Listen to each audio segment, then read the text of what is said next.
Is it a sun-kissed?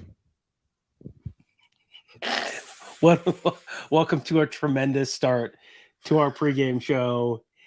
The Is It a Sunkissed pregame show. I'm Tom Orr, here with Tony Gerdeman in lovely downtown Atlanta, where you can almost see the buildings 2 blocks away. It's an incredible view. Tony, how you doing? Hey, I'm doing pretty good. Thank you for asking, Tom. Yeah, it's been great all week, and now I'm just watching the fog just move along here down in Atlanta. And it's probably a good thing that roof is closed, because this drizzle in this 60-degree weather, very slippery. It is a little slippery out there, and we've had this very nice week of weather, and then today is just super gross. But that's okay. The football game is being played indoors, so it probably won't matter all that much. We are counting down to kickoff. We are 7 hours and 45 minutes or so from kickoff right now. Should be, and with the way they actually do kickoffs, it's probably more like exactly 8 hours from kickoff. It's usually about 8:16 or something like that they actually shoe meets leather, and the game actually starts. What has been, I think, the most interesting to me all week is, we're looking at predictions, and virtually everyone is picking Georgia, and that's, I picked Georgia, you picked Georgia. There's a perfectly valid case for picking Georgia. But what's interesting to me is that if you are looking for a reason to be optimistic about Ohio State, all you have to do is talk to a Georgia writer, and they can't wait to tell you how the Georgia is actually secretly kind of pretty bad this year. Yeah, and that's just one of the benefits of seeing every single game, is you've seen everybody at their worst. You've seen Georgia at their worst, and that kind of sticks with you. And then when you project it forward to other games, it's like, these are possibilities that can happen. Like, I've seen this team do poorly at this, and if they do poorly at this against Ohio State, it's going to cost them. So you have all of these flaws that are you have swimming around your head, because even at Ohio State, we're doing the same thing. You're thinking about the flaws, like CJ Stroud won't do this. The running game might not be healthy enough to do this, and defense won't necessarily stay focused enough to defend this. And I guess through all of that, it's you don't want to just talk about the highs, like if this and this and this. I saw Kevin Noon's old friend Ari Washman saying, like, Ohio State would have to play even at Ohio State's best game, they still can't beat Georgia. That's stupid, right? Now, this is someone who believes that the Filet-O-Fish is like the peak of culinary achievement. So this is not the dumbest take that Ari's ever had, but that's pretty stupid. Lee Corso this morning picked Ohio State, but someone on Twitter said that he said Ohio State had 2 kinds of chances, none and none. Yeah. So I think that's his little, he does that pre-pick troll like early on to set the bait. Yeah. But yeah, it's been very interesting to, I think you recognize this when you talk to someone who covers another team. You see the team that you're covering, and fans see the team that they're rooting for, and you are watching every game, and you're cherry picking. You see every negative thing that happens, and oh boy, this team is Ohio State's secondary just can't stop giving up big plays, and oh man, and Ohio State secondary has given up 11 plays of 40 yards or more this year. That's terrible. That is very bad. It's 101st in the country. Georgia's secondary has given up 40 pass plays of 12 pass plays of 40 or more yards. That's 111th in the country. So, that is something that I think, and I think one of the interesting parts of this game is Ohio State's offense is probably much more well suited to take advantage of that issue for Georgia's defense than Georgia's offense is with the issue for Ohio State's defense. Yeah, this is a much this is a worse matchup for Georgia than had it been TCU and what TCU does. Because Ohio State can pass block, they protect. Georgia, not the biggest pass rush team out there, and Ohio State has receivers that can catch the deep stuff, and so they've got that opportunity to take advantage of Georgia's aggression, Georgia's weaknesses, Georgia's lapses, and they have the quarterback that can hit those things. The key is to then execute all of these possibilities, and there are plenty of possibilities. There are enough possibilities, but you need to turn them into probabilities and actualities. And for on the ground game side for Ohio State, I think there I'm a little less confident that Ohio State has a way to really capitalize on Georgia, because Georgia is. I went and looked up the stats yesterday, and it was, they're in the top 5 in They're number 1 in the country in opponent rushing yards per game. They're number 2, I think, in yards per rush. They're number in the top 5 in rushing touchdowns allowed. I think they've given up 5 rushing touchdowns all season. That feels like something where, even with some of the good news that Ohio State has gotten this week, with Mayan Williams being back, and we saw Mayan Williams at practice, and they've Dallin Hayden and they've got Chip Trayanum, so you have 3 capable running backs there. But even with all that, I don't know that I expect Ohio State to be able to run the ball a ton against Georgia, but they maybe don't have to. How many yards rushing does Ohio State have to sort of set them up for success in the passing game? I think 140 is a good number. That gives them, there's enough proof of possibility there and enough execution going on there that then forces Georgia to respect the run more or bring more bodies to stop the run, because if it's not just the front 4 or 5 getting it done, now you need to bring in more safeties. And once you bring in more safeties, then if you hold up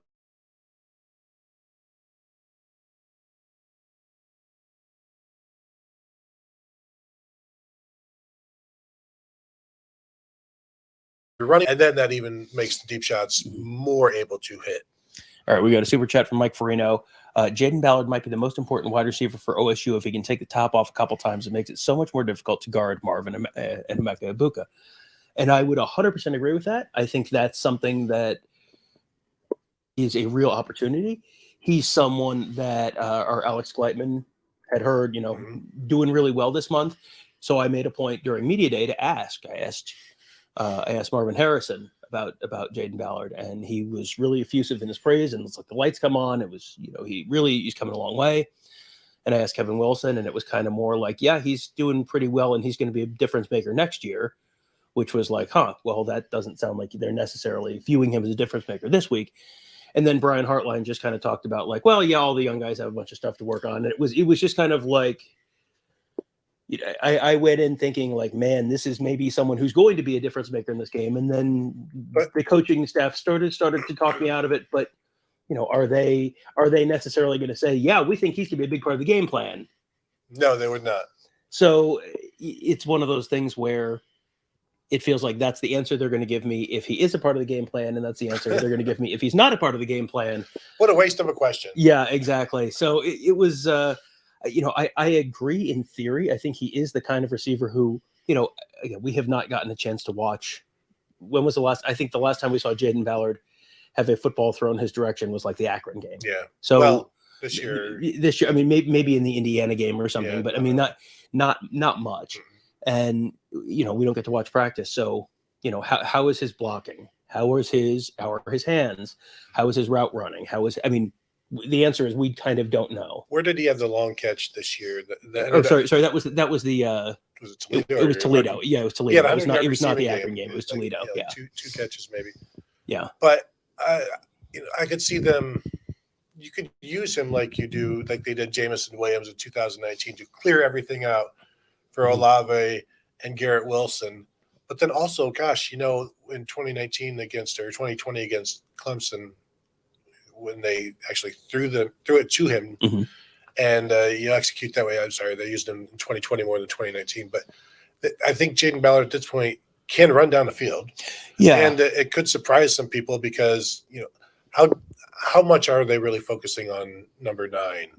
Yeah, I mean, you have so many other guys to focus on, and I see folks in the chat talking about Julian Fleming, and yeah, he could absolutely play that role as well. To me, it feels like you could put Jaden Ballard out there and just have him run a couple streaks and just run those Georgia defensive backs up and down the field and swap them out and just make them, get them tired. And, then you have the one play where you run an out and up or something, and they're just a step slow and you can take advantage of it. But yeah, if it was me, I think I'm putting Jaden Ballard on the field for at least a few times tonight and just, see what happens. I don't know what the worst thing that could happen is he's open and you throw to him and he drops it. Mm-hmm. But then at least now you've got something. Mm-hmm. But I think yes, they can do that with Julian Fleming. I expect they should do it with Julian Fleming. He's one of my sleeper picks in this because of the attention that will be on Marvin Harrison and Emeka Egbuka. So you've got Julian Fleming on the lesser of the Georgia corners, perhaps, Mm-hmm. and you can go after them. But again, he has to be consistent, and he has to catch the passes that hit him in the hands. Mm-hmm. And also, he has to make some tough catches as well, Mm-hmm. the Marvin Harrison catches. If he does that tonight, now you've got something.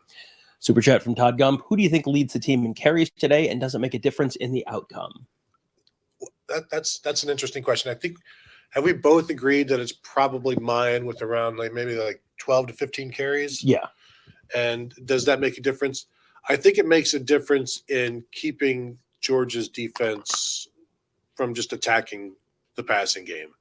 So they have to respect the execution, the yards, the 4 to 7 yards per carry that Mayan would be getting is enough for them to not just come tearing after the passing game. Mm-hmm. Yeah, I'm expecting Mayan Williams to have 12, 15 carries. I think you're going to see it spread around probably across 3 guys, because I think they like Chip Trayanum. They like what Chip Trayanum does, but it's a little bit duplicative of what Mayan Williams can do. So you might see some Dallin Hayden just because he gives you a little bit more burst. And I don't think that inside zone is going to work great against Jalen Carter. So I think you're going to have to maybe run, you don't want to run east-west, but you got to kind of maybe hit just outside the tackles or something like that. And, maybe that's a Dallin Hayden. Maybe there's a role for Dallin Hayden there, but yeah, it feels like this is not going to be a just one guy thing, because with Mayan Williams having had stomach issues this week, you don't always come back from those 100% the day after. So that's certainly something to watch.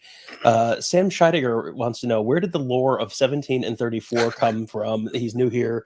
And just for people who don't know, when we do our bold prediction shows, we have certain times that we're kind of just throwing something out, and it's like, well, they're going to do this from 17 yards, they're going to do this from 34 yards, or whatever it is. And I don't know that there is an official story. It just sort of developed organically. Yeah, over I just time. threw it out there. I threw out 17, and I think you threw out 34 for the next stipulation. Yeah, it was just random stipulations to because it became it's hard to come up with new stuff, and so if you just come up with dumb stuff, then dumb new stuff, and then that's how That's why you guys are the best. You got plenty of dumb new stuff. Yes, we live. Our brand is dumb new stuff. Kansas State completely dominating this game right now, like 90 total yards to 0 and up 3-0, which I'm sure will not come back to bite them at all. This is going to go great. Be good. That can lead us into one of our questions. All right, let's lead us into one of our questions then. Here we go. Griffin Whip 70 says it's all about the run for Ohio State and their ability to get 6 rather than 3 in the red zone. If they fail in either, they lose. And yeah, they've got to be able to run some. They don't have to be able to run a ton, but they've got to be able to run some. And because you can't be totally one-dimensional. Because if you're totally one-dimensional, then Georgia just drops a couple safeties back, and then everyone's bracketed, and then you got no one to throw to. So you have to do enough to keep them honest. I don't running in the red zone. I don't even consider that like something they can do almost. If they do it and then boom, that's significant that they are able to run it and not just figure out how to score on 3rd and 7 from the 7, that sort of thing. Because I don't really see this team being able to run too much in the red zone. No, I don't think so either. And it remains to be seen how much they're going to be able to do anything in the red zone. Yeah, Georgia is one of the best red zone teams in the country. They give up 32% touchdowns in the red zone. So basically, if you were in the red zone against Georgia this season, you had a 1 in 3 chance of scoring a touchdown when you were inside the 20-yard line. That is pretty remarkable. Ohio State scored something like 70%, 75% touchdowns in the red zone. So, you figure you meet in the middle and you're at 50%. Okay, so half of Ohio State's red zone trips end in touchdowns.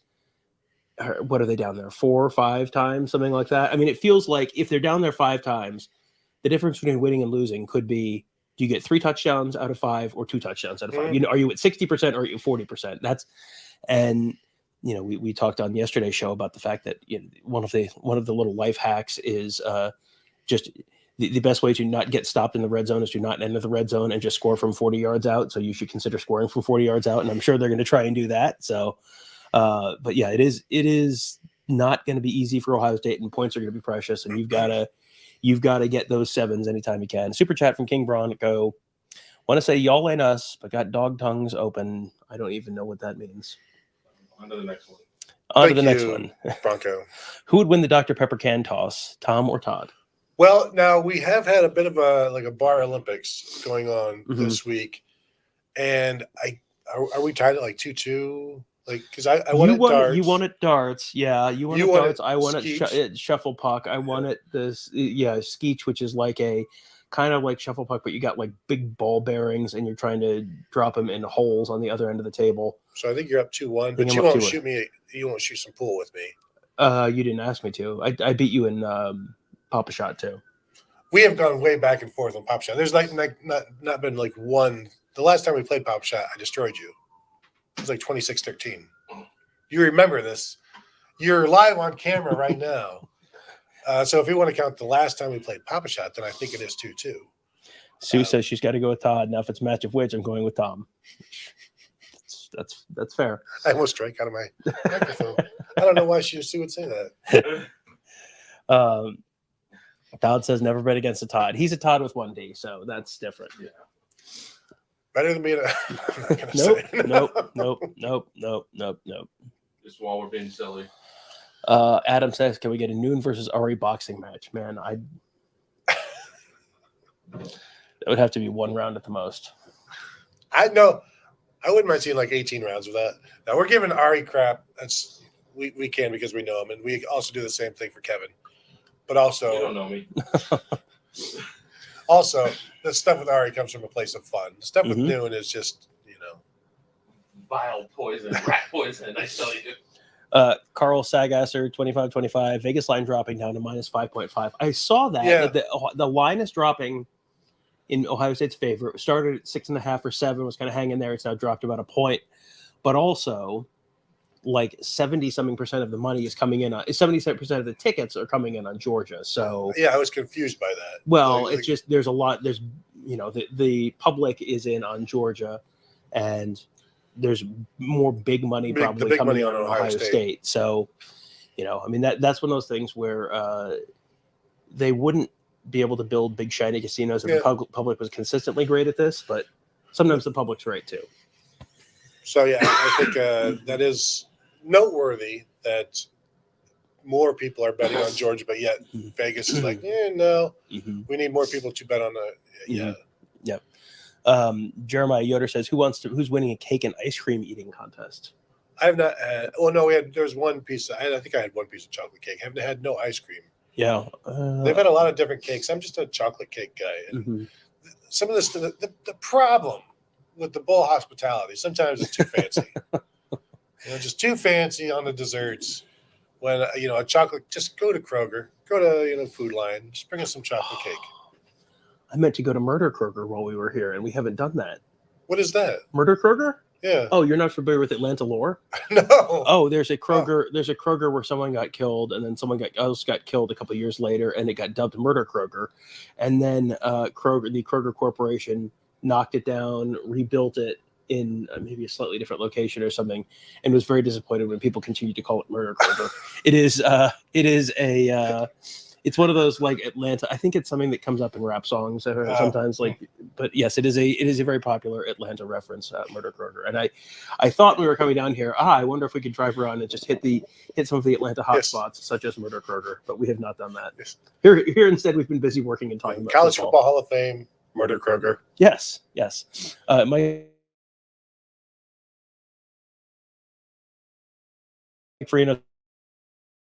I am impressed that they've got all those guys playing, and a little surprised. But I would not be surprised if it was a NIL thing where they get a little something. That has been my thought the entire time. Like, there's a bonus. Yeah, we'll give you $100 grand if you play in this game, something like that. No, it's nothing. If they get hurt, but I also assume there are insurance policies, but. If that's what it takes to get players to play in these bowl games, then do that.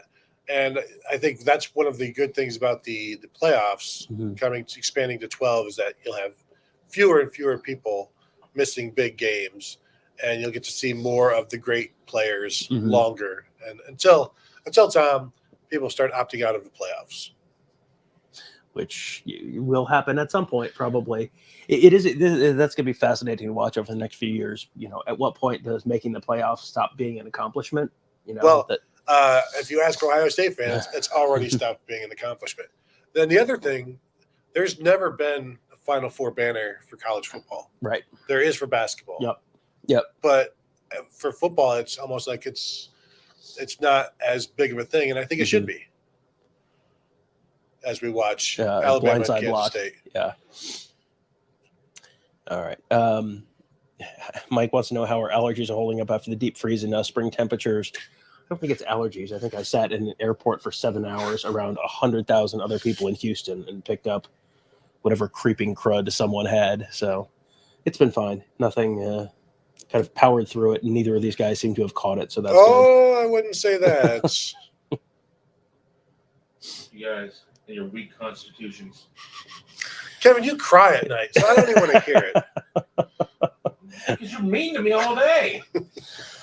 You hear him in the bathroom just weeping, trying to be quiet, but you can still. I'm okay. You're okay, Kev Dog. K-pop. Adam Burchett says if the Buckeyes win, I'll get a chest hat of Tom and Tony embracing. That'd be quite an honor. You're gonna have to draw it from memory or something because we're not doing that again. Wayne Taylor says, I think you guys have said it before, but how good is the Georgia pass rush, sacks per game? They're okay, but they're not dominant. This is a defense that's loaded with great players, has been a statistically dominant team, but hasn't really manifested in sacks. It's like 2 a game. Yeah, I think they may have 26 over 13 games, and there will be games where they don't really get after the quarterback. There's one, I think maybe Tennessee, they may have had 6. I think maybe 4 against Jaden Daniels and Nussmeier. So they pick it up when they need to, but I'm not sure how many of those were blitzes and just trying to create some stuff, because I don't think they necessarily get it from just their front 5 with that 3-4 alignment, but also don't take them lightly. 27 sacks on the year, so just to tick over 27 sacks on the year. And folks that we're asking in one of the other shows, are you worried about Jalen Carter just dominating? And he's had 3 sacks this season. So, he can, but he's not Chase Young. That's not his role on the Georgia defense is to tie up blockers in the middle and not let you run the ball inside, more so than be the guy who's just constantly in the quarterback's face. Yeah. I do appreciate all of the Georgia people have been tuning in, and also the Georgia fan that we get off the elevator yesterday heading down to somewhere, and he's like, "Hey, I watch you guys," and so that was pretty cool. Yeah, it's tough being famous, but we're managing. Someone was just asking if we were going to LA if Ohio State wins, and yes, we are going to LA. Well, Southwest Airlines. The tickets are purchased. Yes, we have Southwest Airlines tickets that we purchased those before Southwest Airlines became a radioactive mess. So we'll see. The plan is for us to be in LA. Yeah, we'll see how we go. We'll start walking tonight. Yeah. Well, 3 days ago, I started pricing.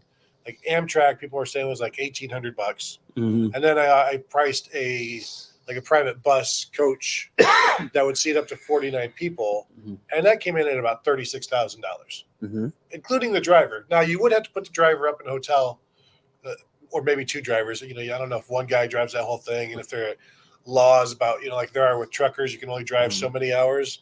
So I don't know if we have to pay for 2 drivers, but you can't throw 49 sports writers. There would be no room, so it's maybe 30. And plus, if there's only one bathroom, then things get. Anyway, so we're really hoping that Southwest has its crap together before January 5th, and we're supposed to fly out there. And then there's Greyhound. Mike Freno says you guys should keep an eye. You guys keeping an eye on Iowa, Kentucky? Probably not. It's going exactly how that matchup sounds like it would. Yes, we are. We have the Alabama K-State game on right now. Deuce Vaughn is scoring a touchdown. Yeah, throw it up. Yeah. Man. 87 yards. I don't know. Yeah. Oh man, there's nothing better than sad superfan shots. There's a sad Alabama fan dressed up like some kind of a superhero. Do the Alabama players opt out now? Yeah. Yes. Well, the way Bryce Young was getting hurt, he should opt out during halftime. Yeah. Well, how about that? There you go. 88-yard touchdown for Deuce Vaughn. Over. As for Iowa, he said jinxingly. Well, and we do have we know what channel Iowa's on. Tom turned the TV on before we got started. and accidentally put it on that Iowa game, and we all kind of like just shrieked a little bit. My eyes, the goggles do nothing. And still, That would be the traveler shop. so at channel, there you go, channel 2, Tom, ABC. Hey, Disney Commercials World. are better than the game, though, if you think about it. Yes. I was talking to my wife, and she was excited that the Buckeye game was on tonight because she goes, now I don't have to watch the New Year's Eve shows from Times Square. It's like, that's actually probably a good You're thing. going to miss the ball drop, that's for sure. Yeah. Well, what are the chances this game is over by midnight? I think it's better than 50-50 as long as it's not real close, real late. You know, if it's real close, you got people calling timeout. You got, and, if it goes to overtime, for sure it's going to go past midnight. I think if it's a 2-possession game, I think it's over before midnight. If it's a 1-possession game and, someone's trying to drive for the tie or go ahead score, you might hit midnight. What if this was on Fox?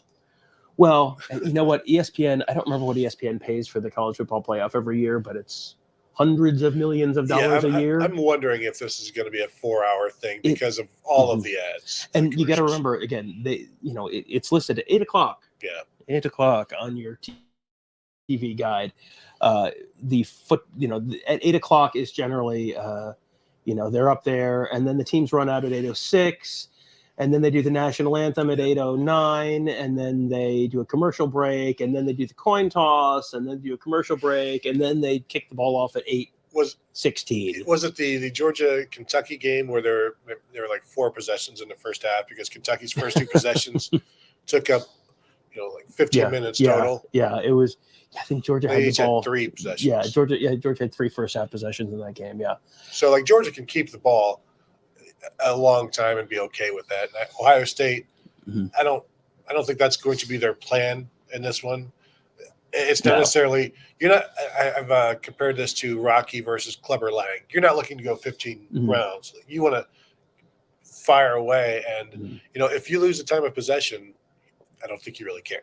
Right. As long the number one thing for Ohio State is scoring touchdowns. That's the only more than anything else is scoring touchdowns. Big Ten 3-0, SEC 2-4 right now in the Bowl Challenge Cup. With a Big 12 1-5. Who won for the Big 12? Was it Oklahoma State? Oklahoma. I don't know. No, there's no way I would know this. Kansas. Yeah. No, Kansas lost in overtime to. I will just start naming Big 12 teams. No, please don't. Colorado? No, most assuredly not. JJ wants to know who's more scary, Jalen Carter, the Bosa brothers, or Chase Young. There are 2 Bosa together. brothers. Well, 2 versus. Well, like if who are you taking in a fight? If it's like me walking down a dark alley with them, like Jalen Carter is bigger than anyone else, so I would say Jalen Carter. If I was a quarterback, I would say Chase Young because Chase Young.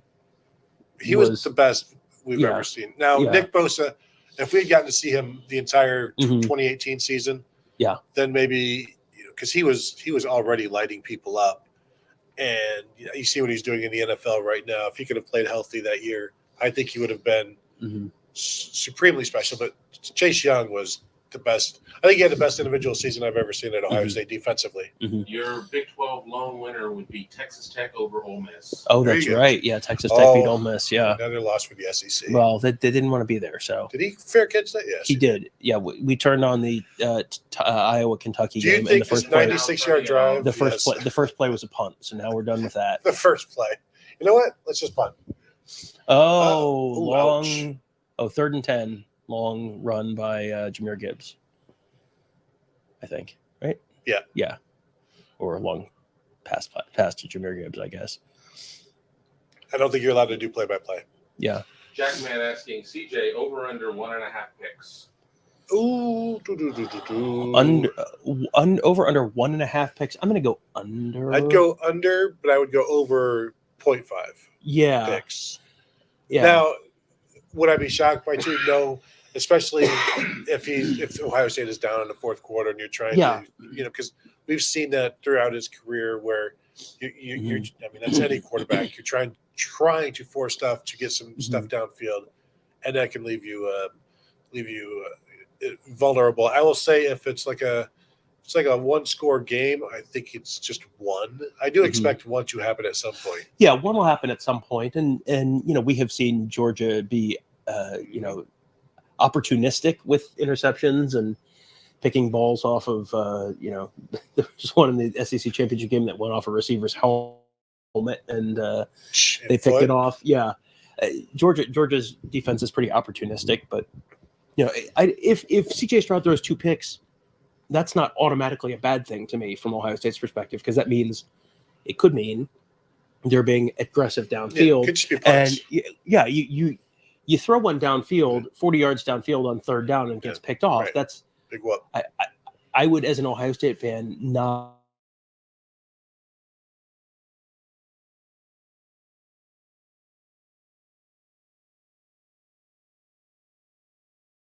But Alabama has now decided they do want to be there. In a shocking I'm twist. with you. The interceptions down the field, especially like that, it's a punt as much as anything else, and the opportunities that it presents. Like, you're not just going to throw interceptions down the field, and you can't be scared of throwing interceptions down the field.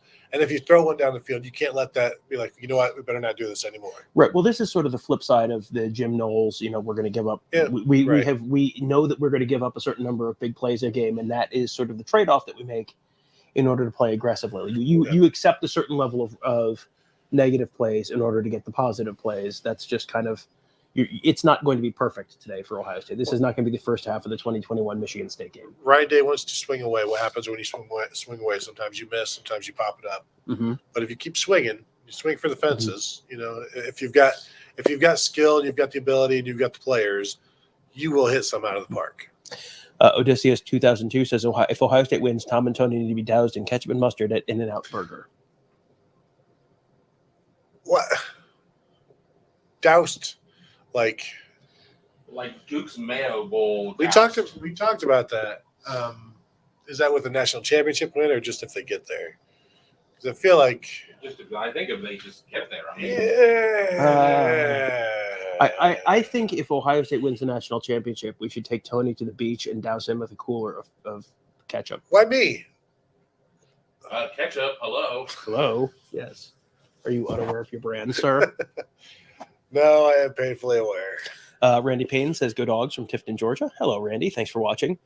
Sean Howes, having listened to Buckeyes for a month, I say blow the whistle, kick off, start the game. Good luck to both teams. Yes, I also am in favor of them playing the game tonight, because we've been here a while, and it's like the game always sneaks. These bowl weeks are always like, oh, there's so many days, and then it just sort of sneaks up on you. It gets a little Groundhog Day-ish for a little while during these weeks. With just press conferences in the morning, and then practice in the afternoon, and then shows in the evening. Jim wants to know which one is Tom and which one is Tony. Tom is the handsome one. Next question. No, these bowl weeks get pretty Groundhog Day-ish, but then the game's here, and you kind of go, wait, you don't have time for anything else. Yeah, boy, we just got here. Yeah, all of the plans that you have. You have to be pretty regimented during this week, and then when you lose a day to travel, it doesn't help. All right, here from Ant W. Not even going to acknowledge it. Ant W. It says, tips for any Buckeye fans attending the game: don't go cheap in parking in Atlanta.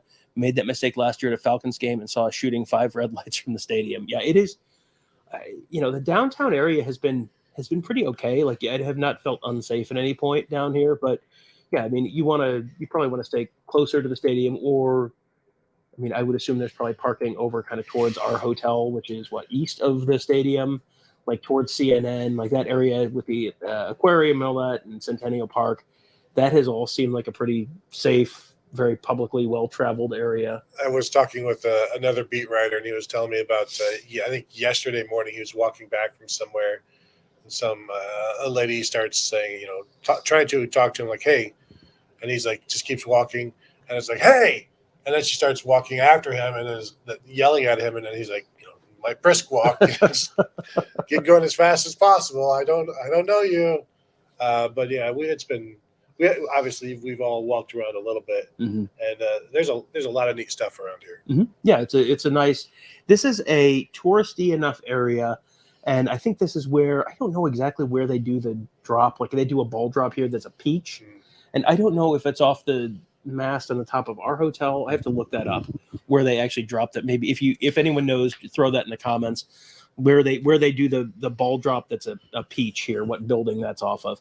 But this is, I think, going to be a very, very tightly policed area tonight. It seems like we've seen an increased police presence down here.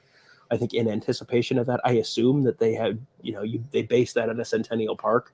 I was just thinking, driving back from the game. Fortunately, it'll be like 3 hours Yeah, after 3 in the midnight. morning. Yeah. Hopefully, stuff is cleared out and we actually have a way to get back. Yeah. When is last call in Atlanta? I'm assuming 2, but It's lawless here. yeah, yeah. Thunderdome. There are no laws on New Year's Eve. Yeah.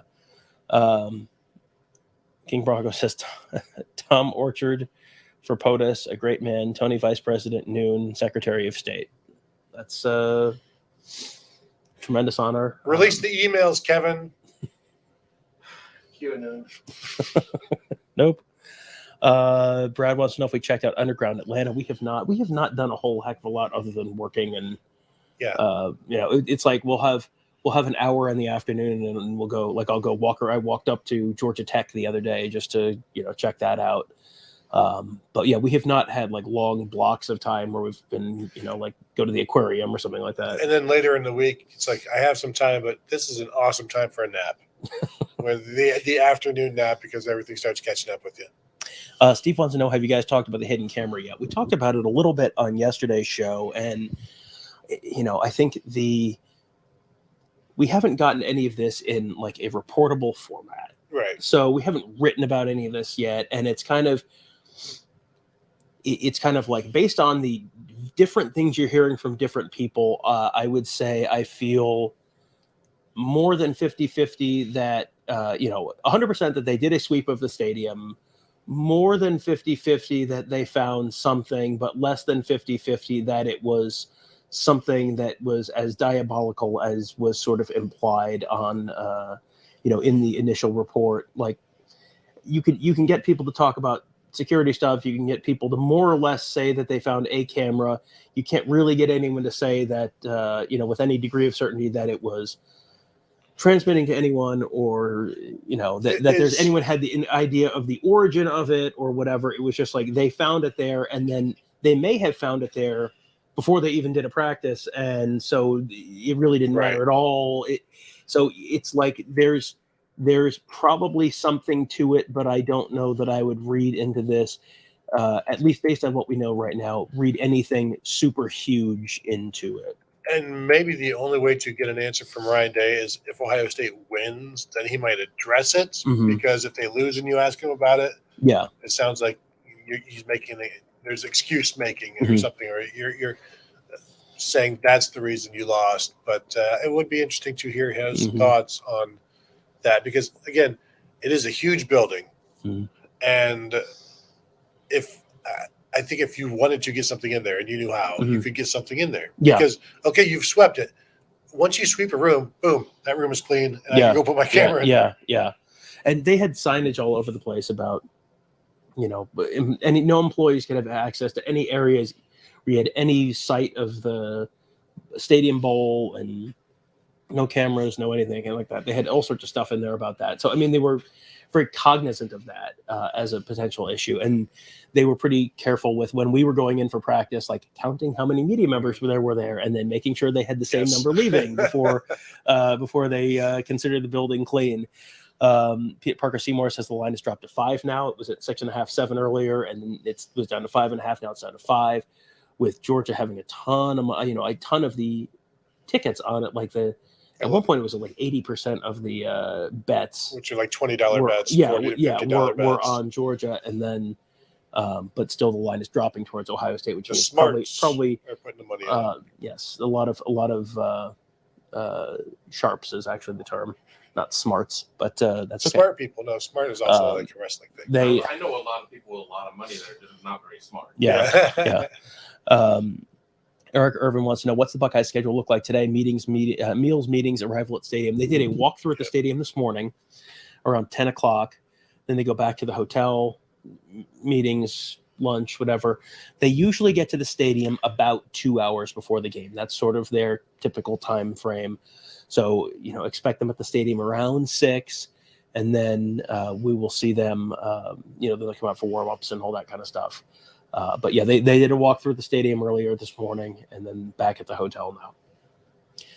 Oh yes, excellent point from Kevin. If anyone in the chat was at the Ohio State alumni gathering at Hudson Grill last night, we had fun visiting, and we got to speak to the Ohio State Alumni Association event, just sort of previewing the game a little bit and all that kind of stuff. Had a lot of fun, met a whole bunch of folks. That was a lot of fun. So if you were out there with us, thank you for doing that. And if you ever see us, feel free to say hello and ask us about Kevin. Definitely, because there's stuff we can tell you that in person that we wouldn't do it comfortable here. telling you, especially with no, we would tell you with him in presence, but yeah, we just don't want to do it here. Yeah. Remember, I can take you guys off the air. Jim James says, will they kick off before the Michigan game is over? I don't think they will. Generally, they will push kickoff back. I remember I was at the 97 Rose Bowl, and I don't know what the game was before that. It must have been whatever the Citrus Bowl was in the 1996 season, 97 game. It ran long, so the Rose Bowl got pushed back a little bit. But I'm just sitting in the stands at that point, and it was 1997, so no one had smartphones. So it was just like, what the heck is going on? Why are they not? And then found out later that it was something like that. Hey, turns out Alabama's good. Yeah, so it would be like, since Michigan TCU is still going on, you can watch the start of Ohio State Georgia on ESPN News. Yeah, exactly. Yeah, that won't happen. I suspect that will not be the way they choose to handle it. With as many, they would like you to watch all of the commercial breaks. Yeah. Please. Do we want Michigan and TCU to go overtime? Is that what you're saying? Well, that would almost guarantee that we get to a past midnight. Man, you're talking about the headlines. The headlines of of a midnight game-winning touchdown or something like that. One way or the other would be. Mike says, thanks for great coverage of the team all season. Thank you for being here with us. This has been it's been a fun year. We're doing some different stuff this year. But yeah, it has been a very fun season. It's been it always feels like it's a quick season as it's going on. It's like, how did we get here? But then you look back, that Notre Dame game seems like a lifetime ago. Like Jackson Smith and Jigba being on the field starting seems like a lifetime ago. And now you're here. And then pretty soon the season is over and spring ball is right around the corner. Yeah. The only time it stops is after spring. Yeah. And you've got a couple of months there. Yeah. May, June, July are the only times that it's a little bit of a slow period, but even then we have camps and there's visits and all that kind of stuff. Yeah, it is. And Big Ten Media Days, mid to late July. Yeah, it is amazing how fast the fall goes, though. You wait all year for it, and then it's just you close your eyes and all of a sudden it's late October, and then you blink again and it's here we are. And I still wonder how he would have done 4 weeks of previewing Ohio State, Michigan. I don't know what that would have looked like. Or there would be nothing left to say. I'm glad we didn't have to, but I think the committee made a mistake by not making that a first round game. Yeah, well, I think there's a lot of ways that would have been a much more logical thing to do. I'm sure Georgia would rather be playing TCU today. Is that right? I mean, the line for Georgia TCU would have been, I think, was 4 or 5 points higher than the line for Ohio State, Georgia. You look at the 247 talent composite, and Ohio State is right next to Georgia, 2 and 3, and TCU is 32 or something like that. Yeah, it's if you let Georgia choose who they were playing, I can assure you they would not have picked Ohio State. They might not have picked Ohio State. Might have been their third choice of teams to play, even more so than Michigan. Yeah. Depending on I think Ohio State versus Michigan is a decision for Georgia. Ohio State or Michigan versus TCU is not a decision. Yeah, I think in that you look at who at their best is the best. And I think the level would be Ohio State, Michigan, TCU. And that's the order. And Georgia will have to win to get one of those other two teams. And also just from a TV perspective, Georgia and TCU playing in the Peach Bowl at 4:00 today. And then Ohio State at Michigan playing at 8:00 in Mountain Time range, where then it's, the game ends at 11 or something like that, or 10 or 11 Mountain Time. That makes a lot more sense than than this.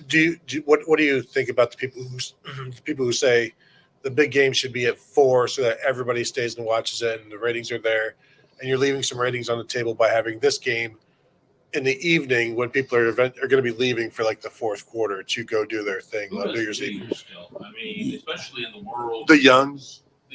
Well, okay, Boomer. I don't know. I'm the same way. It's like I can't remember last time I went out for New Year's Eve, but I know I'm not the norm. Well, I think if it's Ohio State versus Michigan in a playoff semifinal, people are staying home. There is no one in Columbus who is going, oh, I'm going to turn the game off in the third quarter and go out and go to the. But they'll have the game. They'll have the game at the places, local. so that those ratings don't necessarily. Yeah. It's. I don't know. I feel like they have sort of changed the way they're doing TV ratings, and I really don't need to fall down this particular rabbit hole, but they're starting to measure stuff in public venues, and so you can get credit for stuff that you didn't used to get credit for, and so it's long and complicated. And listen to the sports media podcast that John Orand and Andrew Marchand do. That tells you all sorts of fun stuff about that. Yes, it is a niche that a rabbit hole we don't need to fall through down. LFG says, Tom, how's it going? There you go. Answer the question. Good. Wrigley Puppy Frog says, when are you doing a Hungry Huddle at Burger King? Kevin. When hell freezes over. Maybe tomorrow. Tuesday? All right, let's do it. We'll have to do that. Maybe we all get back in town on New Year's Day, so I don't know if Burger King is open, but you also never know if a particular Burger King is going to be open, so that's one of the difficulties in doing a Hungry Huddle at Burger King. Kevin, the thing is, we should order for each other when we go. I'll order for you.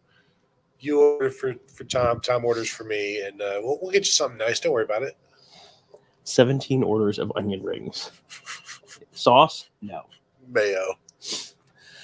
Brad says, great job this year again, guys. Thanks for all the scoops. Yeah, this has been a very fun year, and it's been really fun to see a lot of the same names in the chats on these shows every week. Not so fun for you all the time. But also fun to see new folks. And it's like every week we get different, we've had, and, by and large, the folks from other schools, it's been pretty respectful, as respectful as you can get grading on the curve of internet circa 2022. Yes. But yeah, there's been a lot of, fun conversations. We've gotten to know some folks, and so yeah, it has been a lot of fun.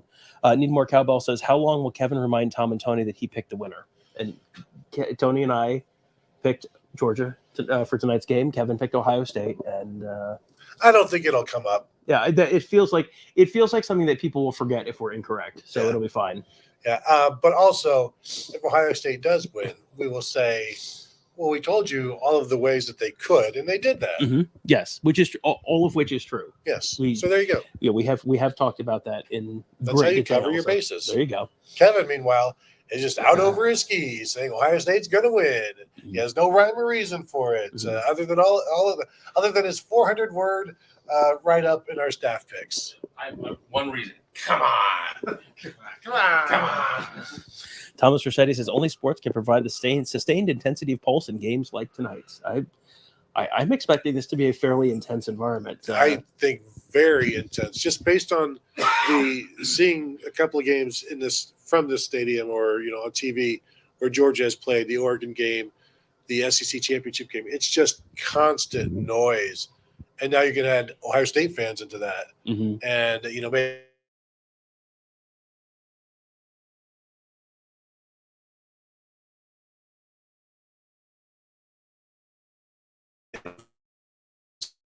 necessarily a lot of reason for Georgia fans to be here until today. But we've seen a ton of Ohio State fans very excited about this. And I'm expecting just a very, very loud game, and it doesn't even matter if there's a blowout because that will just make the other side louder. Yeah. We have been at playoff games where it was a very close game and it was very loud. We've had playoff games where it's a very big blowout game and it was pretty loud. The last two playoff games we went to were in 2020, and those were both where there were 3,000 people at the Fiesta Bowl or the Sugar Bowl, and 15,000 at the national championship game. And the national championship game that felt so loud because you'd spent the whole season with no one in the stands, and then 15,000 people was like, whoa, this Keep is it down. insane. David Greenshield said, will Tennessee pass out NIL money in Arby's bags? Well, no, they don't pass it out in Arby's bags, right? They It was McDonald's bags, I think. Crystal bags. No, I think the thing was it was McDonald's. They said it was McDonald's, but it ended up being perhaps Arby's. Oh. But anymore, you don't need to put it in any bags unless you also want some Arby's. Yeah. It's like Because we got the meats. right. Feels like an Arby's night. And curly fries, exactly. Curly fries and like $100,000. Okay, go ahead.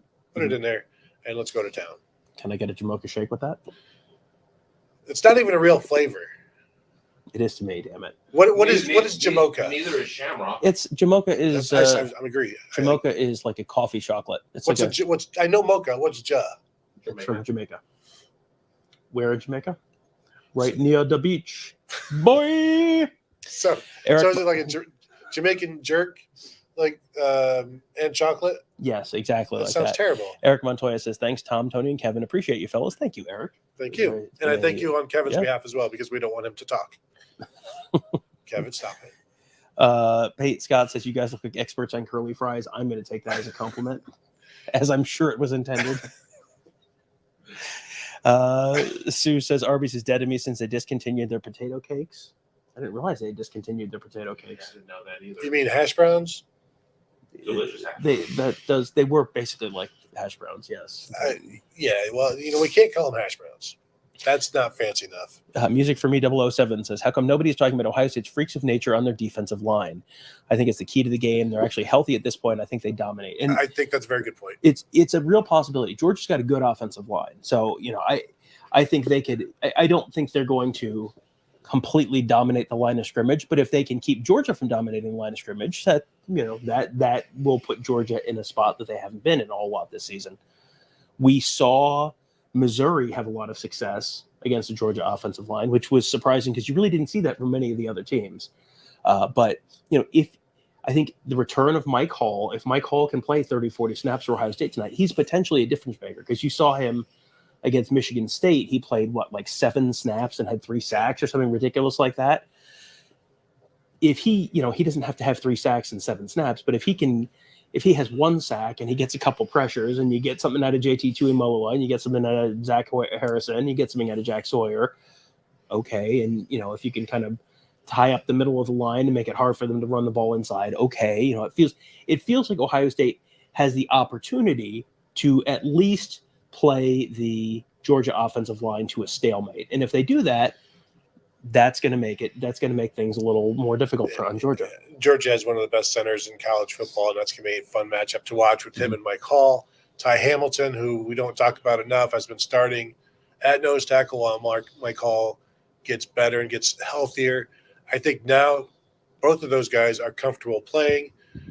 Will we see Tyleik Williams and Teron Vincent make some plays in the backfield? That would be a huge thing and just disrupt some things. But this is one of those games where JT Tuimoloau needs to show everybody again, like, I am one of the best players in the nation. I don't think the Penn State game, right? Penn State? Yep. Yeah, that wasn't a fluke. That was a freak game. It was not a fluke game. It was an outlier. It wasn't a fluke. Right. And that's the ability that he has. Like, you can't expect 2 interceptions and a diving interception, but he can dominate a game. And he can be the focal point of a Georgia offensive line. Like, we need to worry about this guy. That could free up Zach Harrison on the other side. That could free up Jack Sawyer when you put them next to each other, one on top of the other. So I think the defensive line for Ohio State has tons of ability and has the opportunity to make some plays. And then, throw some blitzes in. And, we've seen the safety blitzes here at the end of the season. Tommy Eichenberg and Steel Chambers have been fantastic doing that stuff. So I still wonder how much you obviously want to pressure Stetson Bennett, but you don't want to lose contain. Talking to Jack Sawyer, he's like, these Georgia tackles are very good, so you got to get out fast, faster than normal against them. And then I asked him, well, how do you balance that with the ability that you have to then be under control when you get to Stetson Bennett? It's like, that's part of the job, and it's really difficult to do, but it's more important to get to that point where then you have to figure out how to tackle him. Because at least you've gotten to that point, and now it's step 2 of trying to bring him down. Recruiting question here from Erica Irvin. Are there any big recruits that are still unsigned that the Bucs are after? And I think most of the names that we had talked about, in terms of like, hey, might get pushed to February signing day, Mateo Uiagalelei, for example, most of those guys I think are signed. I think pretty much their whole class is signed. So now it's kind of take a reset and get, now who's signed, who's still left. They're going to have a couple guys they're targeting, I'm sure, heading into traditional signing day in February. I don't know. They just offered an offensive lineman, I think. They're going to make much more of a splash in the portal than they are going to the prep route of getting high school guys at this point. They'll kind of see what's out there in terms of, they did kick at an offensive lineman. Maybe something will shake out at running back, but they're really not pursuing a lot of guys at this point because it's a relationship business. And Ohio State has not really had the opportunity now and preparing for this game to go out and make up a lot of lost ground on a lot of new kids. Yeah, and I know they've been after some tackles from offensive tackles out west in the Pac-12. I have not been paying attention this week to see if any of those guys have committed anywhere. But if they are interested in Ohio State or a playoff team, obviously they're going to wait and visit. And so I still think there's some opportunities there. There was Jamarian Wilcox, the running back, who didn't sign anywhere. So I would expect him to go to Kentucky. Yeah, and that's been the word, Kentucky, on that. So, but yeah, I think they're set at running back. Chip Trainum wants to play running back. Ryan Day said it will be up to Chip essentially, because at this point, what you've got at linebacker, I think you want C.J. Hicks to play. You want Gabe Powers perhaps to play. You want Reed Carrico to play. And seeing that they got through this season not needing Chip necessarily at linebacker. So I would expect they don't think they would need him next year, especially with Steel Chambers coming back. Well, yeah, you've got Steel Chambers coming back. You got Tommy Eichenberg, who reportedly did not get a great grade from the NFL. So does he end up coming back, or does he decide the reasons I'm not getting a great grade for the NFL are not things that are going to change in next year? Yeah. So that's a sort of a TBD situation. I have been told that there are some people in his circle saying that he's coming back. So we'll see. Okay. So, if you have Eichenberg and Steel Chambers back, plus C.J. Hicks, plus Gabe Powers, plus Reed Carrico, all those guys, you don't really need him at linebacker. So, and then they did, of course, get Will Trell Henderson as a preferred walk-on out of Massillon, Washington High School. Will Trell Hartson. Okay, Hartson. He had 12 D1 off. Yeah. So he is a preferred walk-on in the Xavier Johnson kind of mold rather than just random preferred walk-on. He expects to be awarded a scholarship at some point. Like play his way. Not like you owe this, but I will show you that I deserve this. Something like that says, will Ohio State be able to get over under 4 yards per carry? That's an interesting question. I think if you want to win, you better get over. Yeah, and it feels like if you gave me plus or minus 0.3 yards off of that, I would probably say I'll take that, and you could have anything else. 3.8 feels more likely than 4 and above to me. Yeah, it feels you need a big one in there too. Yeah, that feels about right. And if you do pop a 60-yarder in there, then sure, then you're gonna be higher than that. 30 carries at 4 yards per carry is only 120 yards. Yeah. So you do have a big one in there that takes away some sack-adjusted yardage. I mean, I think that's doable. I mean, something that I had mentioned in one of my stories is Georgia had not faced the top 3 individual rushers in the SEC. Their run defense is still fantastic, but have they truly been tested? And I'm not saying that Mayan Williams or anybody there would be a top 3 rusher in the SEC, but do the math. So Kevin says Georgia's rush defense is, quote, a bunch of clown frauds, close quote. Not my words, of course. Tweet it. Also, I think you'll see some Emeka running the ball, maybe like a Xavier Johnson type of thing, where you'll just not just with the running backs, and I could see Emeka, going for 25, something like that, out of the blue. Griffin Whip 70 says Meyer said that the Auburn-Wisconsin game helped his team in 2014 believe they could win. Is the Kentucky-Iowa game that for 2022? Boy, I hope not. I think it's. I don't think I mean, the Michigan TCU game, if Michigan just annihilates TCU, I don't know if that does anything for Ohio No, State. I don't think so either, because TCU is seen as, Yeah. it's a lesser tier. Mhm. Also, I don't think Ohio State. Do you the day of a big game? Do you want your team watching Iowa football? Like, is there any way to get up for a game? I know they say you can't get up for the game, 4 hours before you play, and you need to the ramp up needs to be at the right time. But this ironically or coincidentally is watching that would be the pink locker rooms of football.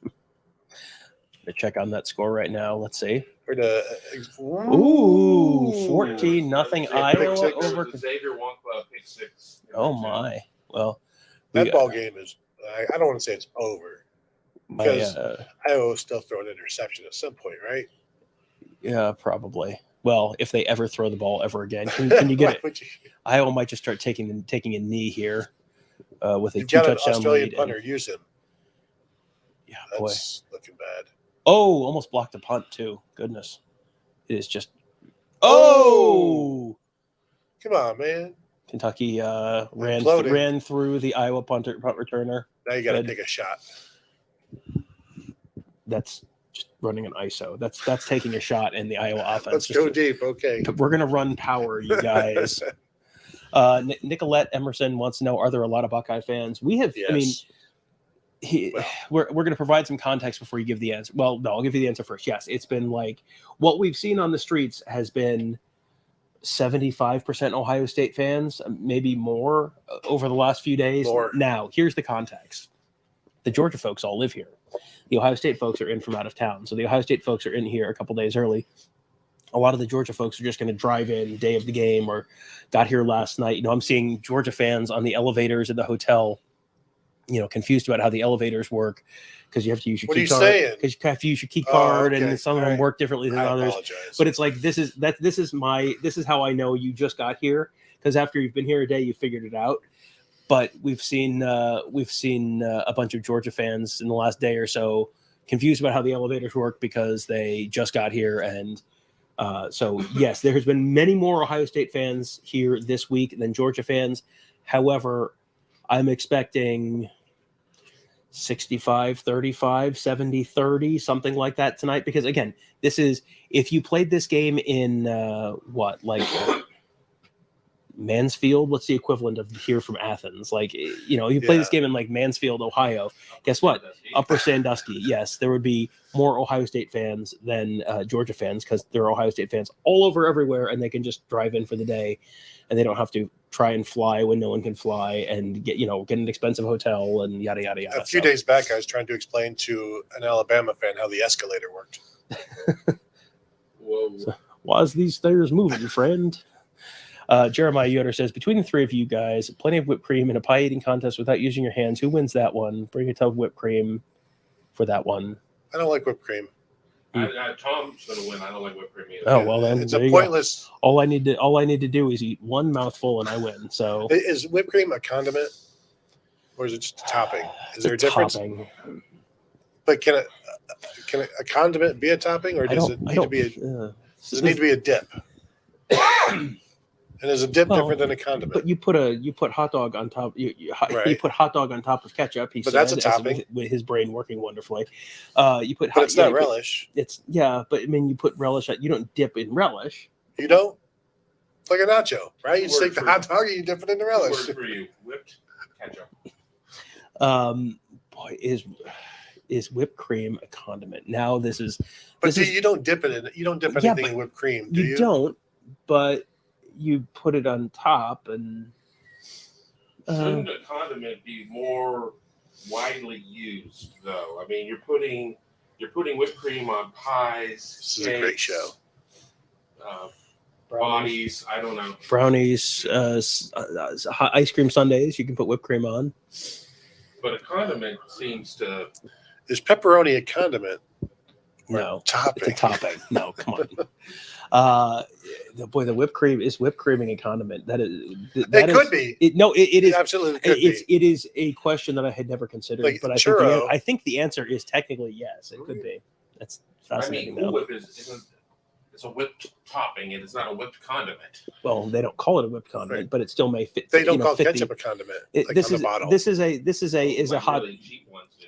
This is the is a Tomato hot dog. condiment. This is the is a hot dog a sandwich Yeah, conversation. They don't call a hot dog a sandwich, but I think by the technical definition of a sandwich, a hot dog does meet the definition of a sandwich. No, it doesn't.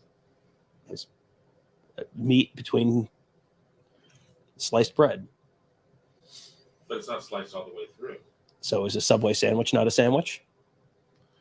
No, because it's not a foot long because they were coming in a little short.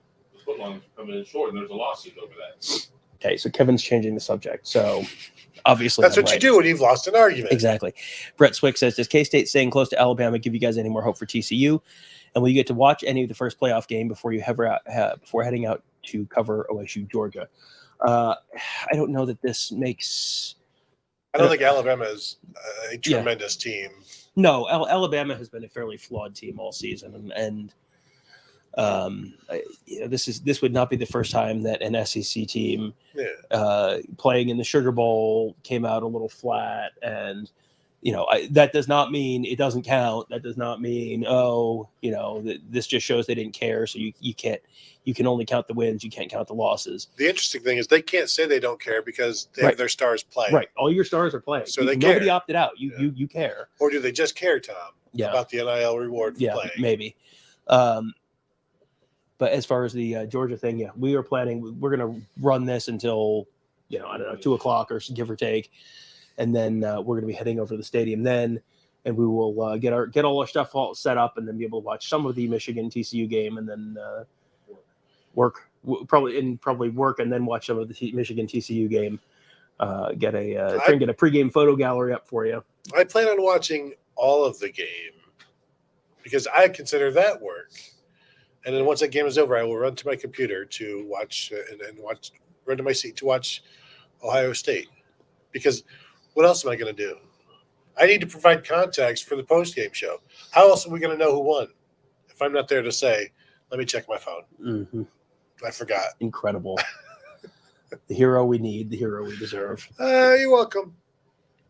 Lisa Simmons said, would Ohio State have a game at Ohio State when it expands to a 12-team playoff? If you ran this year's playoff, this year's results, Ohio State would have a home game against, I think it worked out to be Penn State using the final rankings, because you got to remember the new, K-State, baby, what is you doing?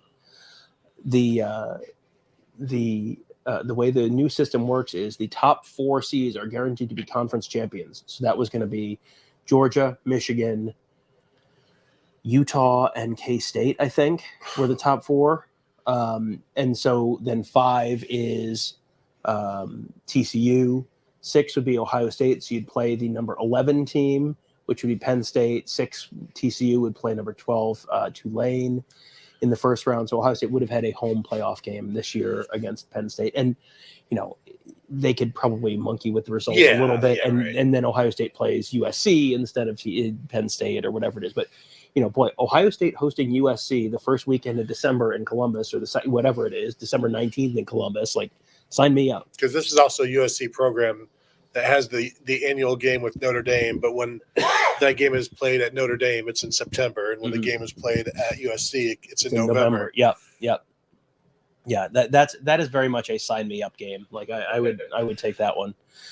Jim James says, I just checked out the OSU and Dog schedule for next year. I expect to see you guys next year. Both should be undefeated, so I'm planning on seeing you guys next year. Thank you for your great podcast. Ohio State's schedule next year is it's difficult. Ohio State's losing. Doable. Ohio State has some questions next year. You're replacing probably both tackles, replacing your quarterback. You're replacing you're losing Zach Harrison. You're losing 5 defensive linemen, basically. Yeah, you're losing a lot of guys up front on the defense. And they have to go to Notre Dame. They have to go to Wisconsin. They have to go to Michigan. They go to Wisconsin. They get Penn State at home. I mean, that is Purdue. Not and at Purdue, which is one of those ha ha ha. Except it's that's like the at Missouri or at Kentucky in the SEC, where it's ha ha ha. They're not very good, and also they will rise up and get someone because it's a weird, difficult place to play sometimes. It starts out ha ha, then instead of not ha ha funny. Yeah.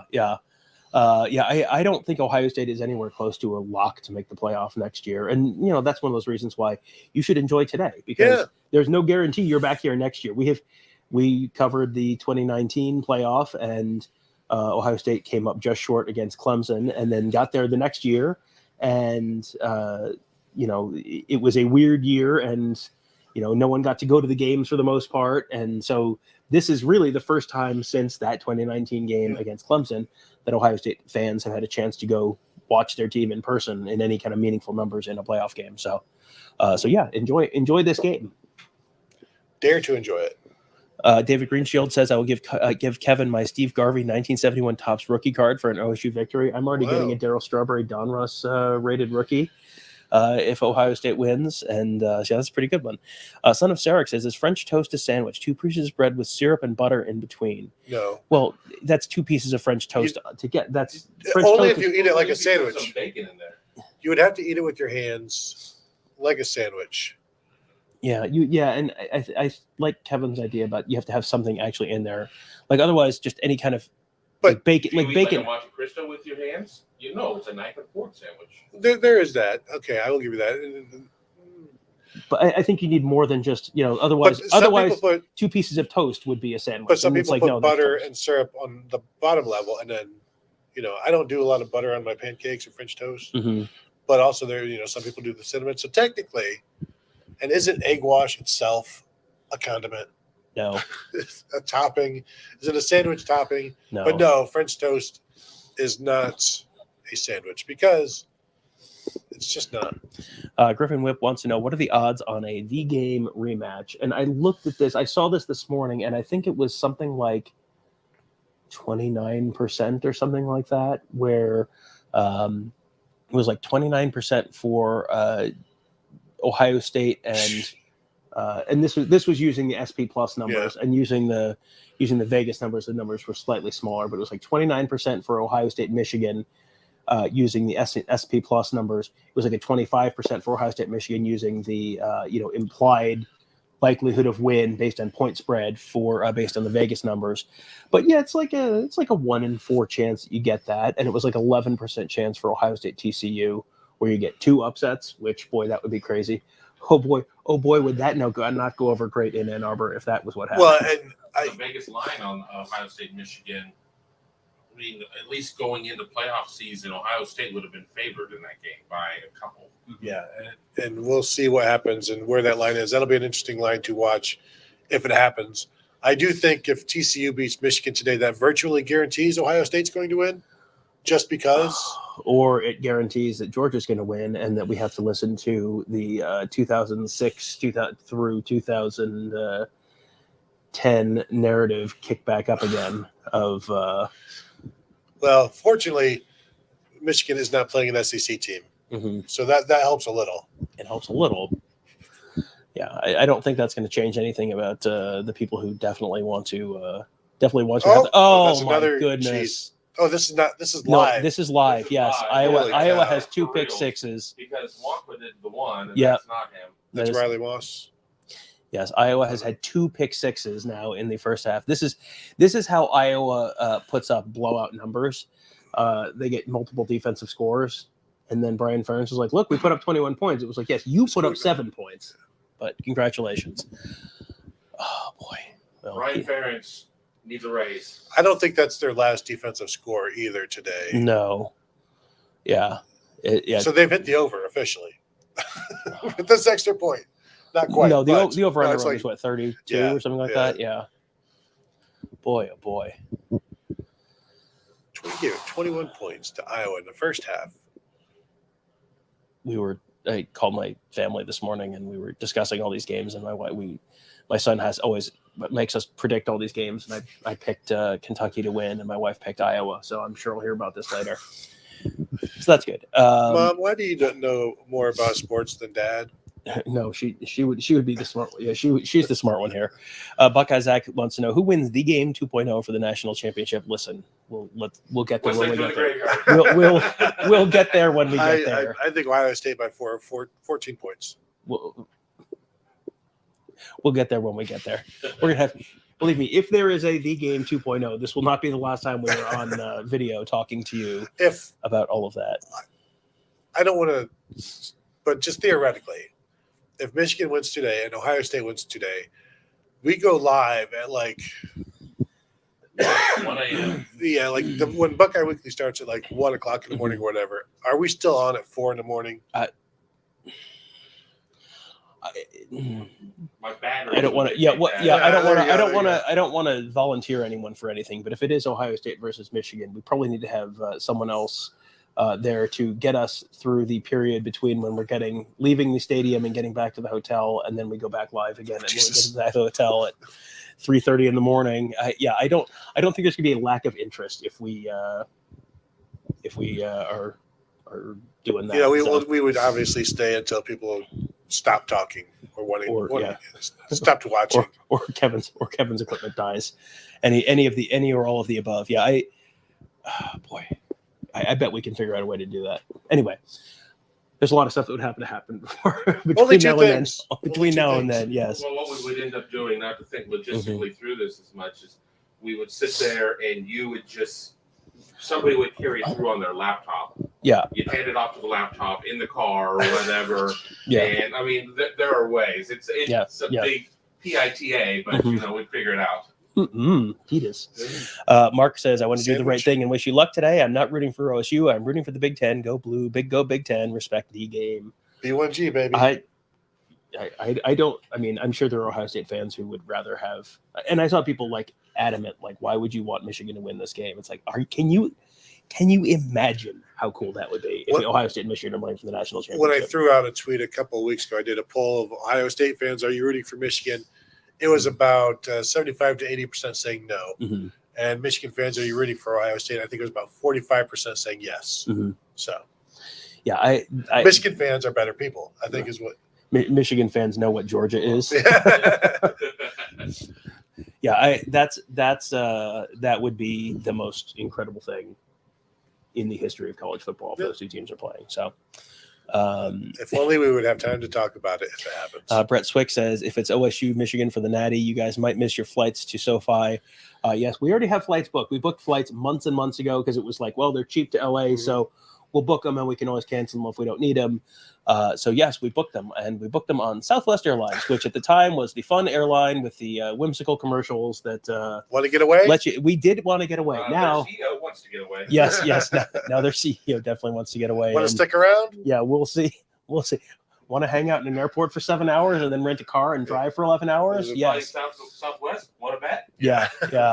So the police tell you that you have to leave, or else you will be arrested. Yes. Yeah. So that's we have plane tickets to LA. We'll see how that goes. Maybe we can exchange them for train tickets. It's like a Midnight Run or Family Guy. Oh. I didn't know you could exchange your plane tickets for train tickets. Oh yeah, it's a new thing. Cannonball Run. Columbus to LA, Cannonball Run. Who says no? I do not. Right there. With Mike. There we go. Mike says you guys should drive from Atlanta to LA. No, well, I think we all have to go home and see families and do some laundry. A Cannonball Run, beat wide, and just showcasing the journey the entire way. You'd be that creepy doctor in the ambulance. Jack Elam. Oh man, I'm. That would there would be it would be an adventure. Does somebody go get like an ambulance? Does somebody else go get the ambassador car, a police car? I'm in the Jackie Chan car. Just trying to imagine myself in a Lamborghini. None of us are fitting in a Lambo. Yeah, that would be. You know what?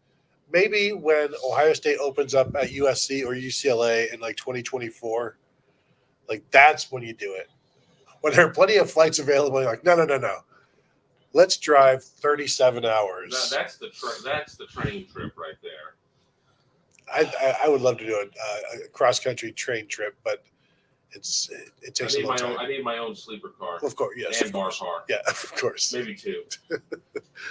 I don't want people in either of my bar cars. Columbus to Los Angeles, 2,245 miles, 33 hours. It's twice the length to Disney World from Ohio, basically. I mean, I drove from Tampa to Houston straight through in one day with Gibbler, and that was 1,000 miles. Yeah. So doubling that plus. Because I've done Columbus to Disney World in a day, and then done it a week later, in a day. So it's basically the same thing, just taking a week break in Iowa, somewhere in Nebraska. So you go through Indianapolis, St. Louis, Oklahoma City, nothing. Albuquerque, nothing. Los Angeles. So you're going through like 4 cities, so it's probably pretty close. And nothing. Yes. Nothing. That's definitely a trip that ends with our car on the side of the highway, vultures circling over our head, and us walking down the side of the highway going, "Please, sir." Shirts wrapped around our head, Please, chase after going over the ramp. 50 yards. Oh, boy, that's Mike pointing out 11 hours driving each. Just rotate. That's smart. It sounds so easy. That is. Well, you could get there in basically a day. I don't know if I'm rooting for it, but it would be an adventure. Because the record, I don't know what the record is, but like the car driver used to try to do this from New York to LA. Yes, someone broke it during COVID. But yeah, that doesn't that's really count. cheating. Yes, that does not really count. Still, nice job. Carl says Sagas. This gets me every time. Carl Sagasser, 25-25. There are some interesting player prop bets. 71.5 yards from Mayan Williams. Based on what I'm thinking right now, I go under that. I saw another one that was like 37.5 yards receiving for Julian Fleming. I would go over that. That feels like a trap. It's definitely a trap, but it could just be one catch. Right. Yeah. No, that it feels like they're going to take a shot downfield to him more than 37.5 yards downfield. 50-50 if he gets that 37.5. Yeah. But are you taking over? We're going to go longer. No, I'm sorry. Are you going to go over the 71 or whatever for Mayan? That's close to what I'm expecting from him, because I think it's 15 carries and he's somewhere in the neighborhood of 4-ish yards per carry. So that's, if you're gun to my head, I'm going to say under, but that's probably close. Let's remember the last time we saw him healthy was Indiana in the first half, 15 carries, 147 yards, running hard and angry. And if they can get that Mayan Williams in this, I'll take the over on that against Georgia. Kyle Salyer says chances Ryan Day uses some defensive linemen in short yardage / goal line situations like Verbal and the Pats to get more physicality. No, we've Jalen Carter, I believe, has done that, and it's like it's not always effective, and it's more of a gimmick. I don't know that Georgia needs to do that. Ohio State has their jumbo package with what it's going to be Josh Fryer. They call it the Bison package. Yeah, in the 41 jersey. Yeah, and so and when Josh Fryer was starting, then it was Enoch Vamahi in that 41 jersey. So they use their offensive lineman for that because they do that every day in practice. Here's another one. Buckeyes Axe says over under 2.5 Dallin Hayden carries. Ryan Day said that Dallin Hayden is going to play more than he did against Michigan. 2.5 would be more than 0. So did Dallin Hayden have like 2 carries? I thought he had 2 carries. I thought he had 2 carries. So 2.5, I guess, is maybe that's why our the esteemed person there set that line at 2.5.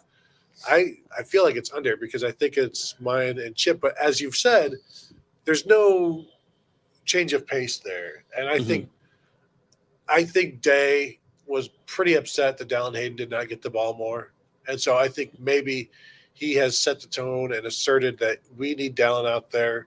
He should be the next guy in. So I guess I have to go over as I talk myself into it because remember I think twice when Day was asked why didn't Dallin Hayden play more, he said that's Tony Alford's call. And it's a flow of the game type of thing, and then that's Tony Alford's call. You're the head coach now. I think Dallin Hayden would have given them a better chance to win. It's your call. Ultimately, you say, Tony, let's get Dallin in there. All right. DK says only 19 thumbs up. Come on, people. And, you listen, you're disappointing, DK. We can see how many people are watching, and it's many more than 19. So hit that thumbs up button. That will help other folks find these shows and help the magical YouTube algorithm do whatever it does. So it takes just a second. Go ahead and do that. And we appreciate it. Looking at they're showing on the Alabama game, the halftime show, a live outdoor shot of Mercedes-Benz Stadium, which looks, hey, just as cloudy and gray as it does here, 4 short blocks away. So it is low overhanging clouds, but at least now we can see the streets and the buildings and Georgia Tech. Yep. Erica Irvin says over under 3 sacks for Ohio State. Kevin Noon says under. Well, he's a hater. Stetson doesn't get sacked. His ability to scramble, and while you'd love to be able to sack him, you sit there and let him get outside and do some of that J.J. McCarthy, you know what, and that's problematic. So I would rather see Ohio State focus more on containment. And if you get him, then great, force him to have to hurry. But I don't think they're going to get him to the ground 3 times. I think that's an interesting idea that you stay more under control to keep him contained. That also helps the secondary with the scramble drill, and they will, not losing sight of their receivers. I think 2 is because anytime you start getting into 3, 4, 5, you're rarely correct. Yeah. Based on our years of boldly predicting sacks in Ohio State games, always take the under. Yes, yeah. It does. It happens a lot less than you think, and sometimes they'll have them, and then it'll be like, well, no gain, so it wasn't a sack, it was just a tackle. Yeah. Jordan Kapler says, if you could guarantee one thing to happen in tonight's game, what would you want it to be? I mean, beyond the obvious.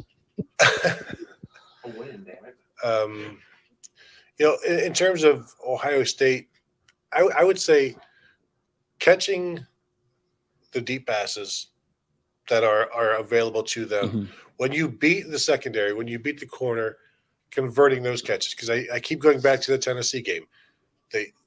Georgia controlled that game. Georgia won by 2 touchdowns. Tennessee dropped 2 touchdown passes, 2 deep touchdown passes, open by yards. They convert those. You've got a different game. If Ohio State catches those, because there could be 3 of those, maybe more. And if you catch those and convert those, that's 21 points right there that you don't have to get in the red zone. Yeah, and on the other side of the ball, because I think that's the right answer on offense. On defense, I'm kind of going back and forth between, hey, you tell me that Ohio State does not give up any plays longer than 25 yards or something like that. That would probably be a pretty good omen for Ohio State. We've also talked about the fact that Georgia has had some ball security issues this year. They put the ball on the ground a lot, and a lot of times it's just kind of unforced, just exchange issues. And if you tell me Georgia has a typical game where they're putting the ball on the ground a couple times, and Ohio State recovers 100% of Georgia's fumbles. That would probably be a relatively good one. Or Ohio State scores. Ohio State scores at least 3 touchdowns in the red zone. 3 touchdowns in the red zone. 3 touchdowns in the red zone would be a good one, because then you're probably kicking a field goal or something. You're probably scoring a touchdown from somewhere outside the red zone. Okay, well now you're in the 30s, and to me that shows like execution, and you're winning at the line of scrimmage, not just there, because you're probably winning it everywhere else too. Well, and then the other one would be Ohio State runs for 5.5 yards per carry. If Ohio State runs for 5.5 yards per carry, they're probably winning the game. That's another one. There's a whole bunch of things that you could tell me that would be, boy, this bumps my view of the likelihood of them winning from 40% to 60% or something like that with just that one thing. If they're running the ball 5.5 yards a carry, that might be bumps it to 70%. Yeah, I was going to say something about the red zone, that they're scoring touchdowns on, I don't know what, 70% of their red zone trips. I mean, because 7 of their 10 red zone trips. Well, they're exactly. And people will be like, well, if they don't get in the red zone, they can't score in the red zone. But I could sit there and say that if you tell me that Ohio State scores 100 points, I'm going to feel pretty good about Ohio State. So I got to try and keep it a little realistic. I think if Ohio State scores on 5 of their 10 trips into the red zone, touchdowns, they'll be okay. As long as they get 3 field goals out of their other 5 times to the red zone. Nice 44 points as I do the math like a show off. Keith Hancock wants to know passing yards for Stroud. And this is an interesting one, because it feels like there's like this bell curve where, if the number's too low, that's bad for Ohio State. And then there's like the Goldilocks zone in the middle where it's 300 to 400 yards passing or something like that is potentially the good area, and then you get over the hump. And if he's throwing for 500 yards, that probably means they can't run at all, and that's where you get into the what we have come to know as the Ryan Day loss, where you're putting up incredible stats and you're marching up and down the field, and then you end up with 23 points somehow. I think a good number, the first number that came into my head, 372 yards. That could be a winning number. A bad number is like 440 something, where you're just and a lot of that is playing catch up. And go ahead, make your jokes. Done. Thank you. In my head, respectfully. Yes. But that type of empty yardage where, okay, you were down 20, now you're down 13, but defense is going to give up another touchdown. Then now you're going to throw the ball for another 80 yards down the field, and it's empty yards. I think, as you said, between 300 and 400 yards, that's the offense. That is what this offense is supposed to do. And if it's supposed to do what it does against Georgia, if those two things meet, the Venn diagram is just one circle.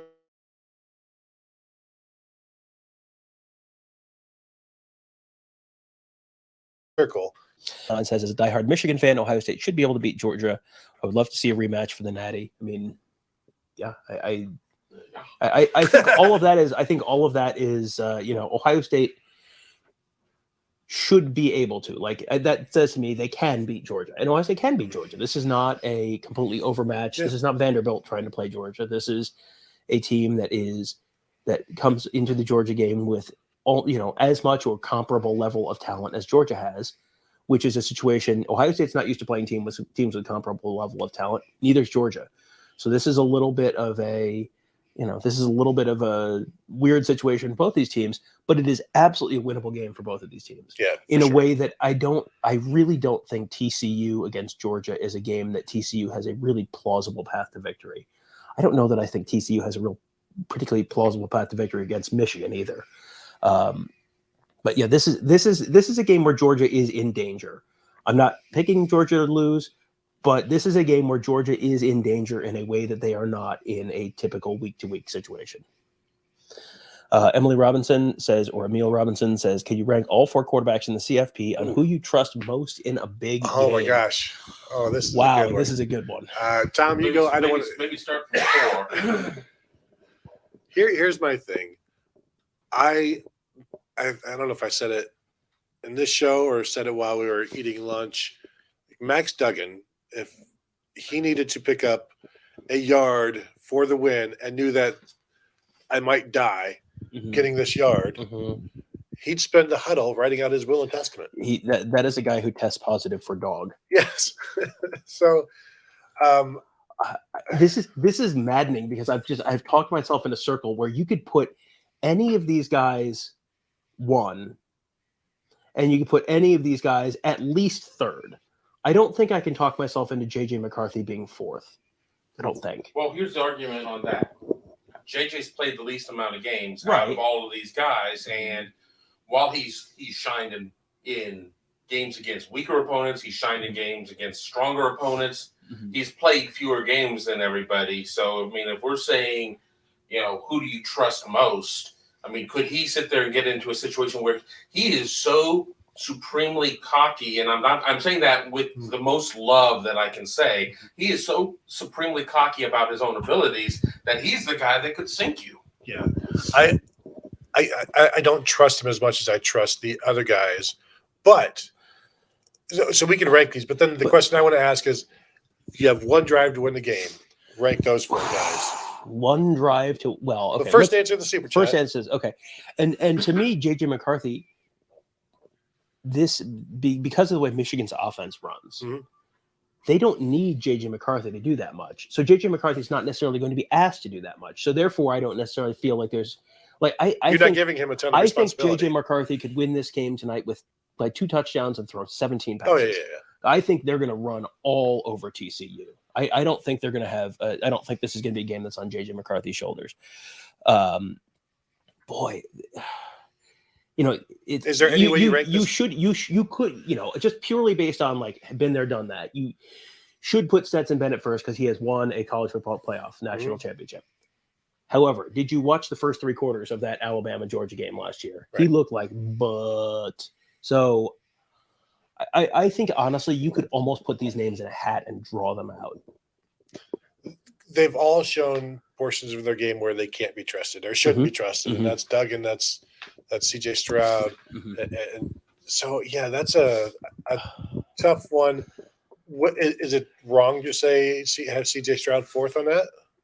I don't think it's wrong to have CJ Stroud 4th. I don't think it's wrong to have CJ Stroud 1st, because you've seen CJ Stroud in the Rose Bowl last year. Yeah, and he was just that was the best, one of the best halves of football Yes. I've ever seen. But those guys talk about the fact that they don't view that as a big game because it was just the Rose Bowl, and it's like, oh boy, Yeah. It was big in the moment. it was big in the moment. It sure was. People were sure happy after that game. Yeah. And I don't know that CJ Stroud has been the reason Michigan has beaten them the last couple of years. And, No. He did just fine against Michigan last year. Probably could have played better this year, but he played better than some Ohio State quarterbacks have in wins against Michigan. I'm going to say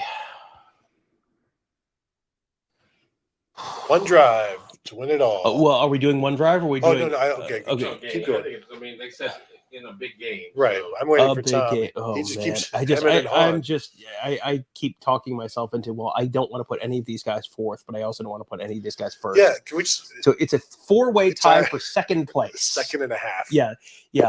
That's a really, really good question. That's a have to give tremendous Neil question. like $4.50 of this $5. Yeah. You guys are waffling. Well, like crazy. we've also been talking about it for 17 minutes, so I think Emil's gotten his money's worth or her money's worth.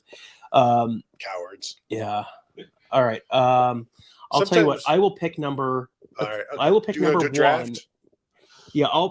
Yeah. Let's do it as a I'll pick draft. 1 and 4. You get to pick 2 and 3. Yeah. There you go. We'll do this snake draft. I'm going to say This is the toughest question maybe ever. based on how Stetson Bennett has looked in the games at Mercedes-Benz Stadium this year. I'm going to pick Stetson and won the national championship last year. I'm going to say Stetson Bennett 1st. Now, it's interesting because if we're talking about the quarterbacks in the games that they are playing, I would probably go CJ Stroud 2nd because TCU going against Michigan's defense, JJ McCarthy, not necessarily, maybe JJ McCarthy's number 2, but I think with time, CJ Stroud has shown that he can make those throws. And I think you just wonder, he's been hearing about all of this. So many people doubt him. Ohio State fans don't like him. He has all of this on him. Is this one of those games where he just enough? Like, it's just, is any of that motivation for him, or does he ignore all of that and just tries to be himself? And would it be better if he was trying to prove people wrong? Because as he continues to say, I don't have to prove anybody wrong. I just like proving the people I love right. And it's like, is that rubs a lot of people the wrong way. But I guess I will, if I take CJ Stroud 2nd, then you can, of course, have JJ McCarthy 3.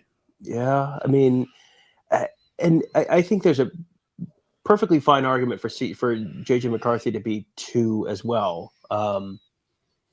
And, I feel like we're ignoring Max Duggan, who also, like we just said, would, sell at least 1 to 1.5 kidneys for a touchdown at any given moment. So, yeah, I'll go McCarthy 3 and then Duggan 4.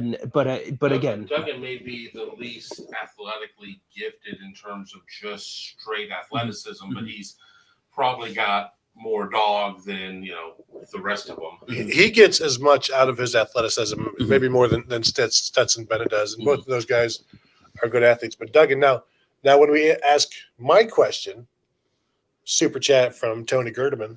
Tony Gerdeman's burner account. If you had to pick between Kevin, Tony, and Tom, who do you trust most to leave a game-winning drive, and why is it Tony? I think it's because I brought the car, so I will be driving, and I have full field vision also, Tom, and I trust myself. I have that dog in me. Basically, is the other thing. You guys do not have that dog in you. You wilt like sunflower in December. You are soft as Jell-O in August. You are, and this is both of you, cowardly, lazy, not good people. I'm sorry, what was the question? Unlike the last The one, airing of grievances was on the 23rd. unlike the last one, I have some thoughts on this one. I have no question who's number one in this one, but Right. yeah, the mobility, the mobility, I think was going to go in my favor. Healthy arm is going to go in my favor. I think you guys can have a great fight over who's number two, but I don't think there's any question. Stetson Bennett and I graduated high school the same year, so I've been to the fair and seen the bear a couple times. I do not have a healthy arm, but I will play hurt. And Is that a shot at somebody? I don't know, take it as you will. And I hate you guys. Let the anger flow through you, Kevin. Yes, good. But now let's answer my question. One drive, you're down 6 points. Which of these quarterbacks, you got 85 yards to go. You need a touchdown. I'll give you 3.5 minutes to do it with.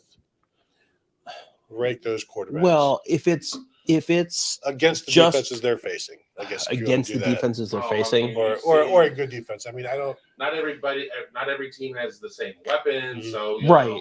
This is almost a team question more than just a quarterback question. Just from a pure quarterback, like you just give me standard Against any good defense, basically. An above average offense with just a standard above average generic offense with this quarterback against a standard above average defense. Give me the guy who I can trust most to make the most accurate throws, and that's CJ Stroud. I think that's the answer. If you're including, the team and then the team they're playing, that is a whole separate thing that gets away from the quarterback. But, I think CJ Stroud, just in terms of making the throws, I think that's CJ Stroud. And I don't know that the gap between his arm and his accuracy throwing and the other guys, I think that's probably significant enough to make up the difference between like, hey, this guy can get out of the pocket and extend the play or pick up 6 yards or whatever. Kevin, who are you taking it to? I kind of agree with Tom's reasoning on Stroud, and then I was kind of trying to run through my thoughts on Georgia, but if Ladd McConkey doesn't go or he's limited, A.D. Mitchell isn't right, I mean, I understand Brock Bowers is like an absolute unicorn out there, but are you going to tell me that you're going to be able to march down the field with the tight end as your number one, number two option? I mean, obviously Kenny McIntosh is a solid receiver. I mean, I could make an argument just based on Captain Comeback and what's happened this year for Max Duggan. And then, of course, with Michigan, they're just so damn explosive at times. If you go cover zero and you completely sell out and you have somebody not in the right spot. But I think just to keep it interesting, I'm going to say based on this season, I'm going to take. But you're going against Michigan. To hell with it. Is this what I sound like? Yes, that's what you sound like. For the last 3 hours. Yes, Duggan. Max Duggan was going to be my number two as well. And he's also the guy that is most likely to airmail an interception, but he will get everything that is out there for him. So then at 3, I would take Stetson Bennett just because he's seen it all, and he's had to make big plays throughout his career and has done it. So if I needed to go 85 yards, I feel like Stetson Bennett at number 3 for me is a steal. And I mean, I'm going to get JJ McCarthy at 4, which, we haven't seen JJ McCarthy fail in that situation before. When's he been in it? Well, once. Illinois. Yeah. Illinois. I mean, and was very effective in the second half against Ohio State. Was dominant against Penn State and dominant, pretty good against Purdue. So, I would, if it was me putting the list together, I don't think I've got JJ McCarthy 4, but I think that's this is another one where there's not a wrong choice here on any of these guys. Super chat from Jordan Kapler, another one where there's no wrong choice. If it was Tate Martell versus JT Daniels in this game, who wins?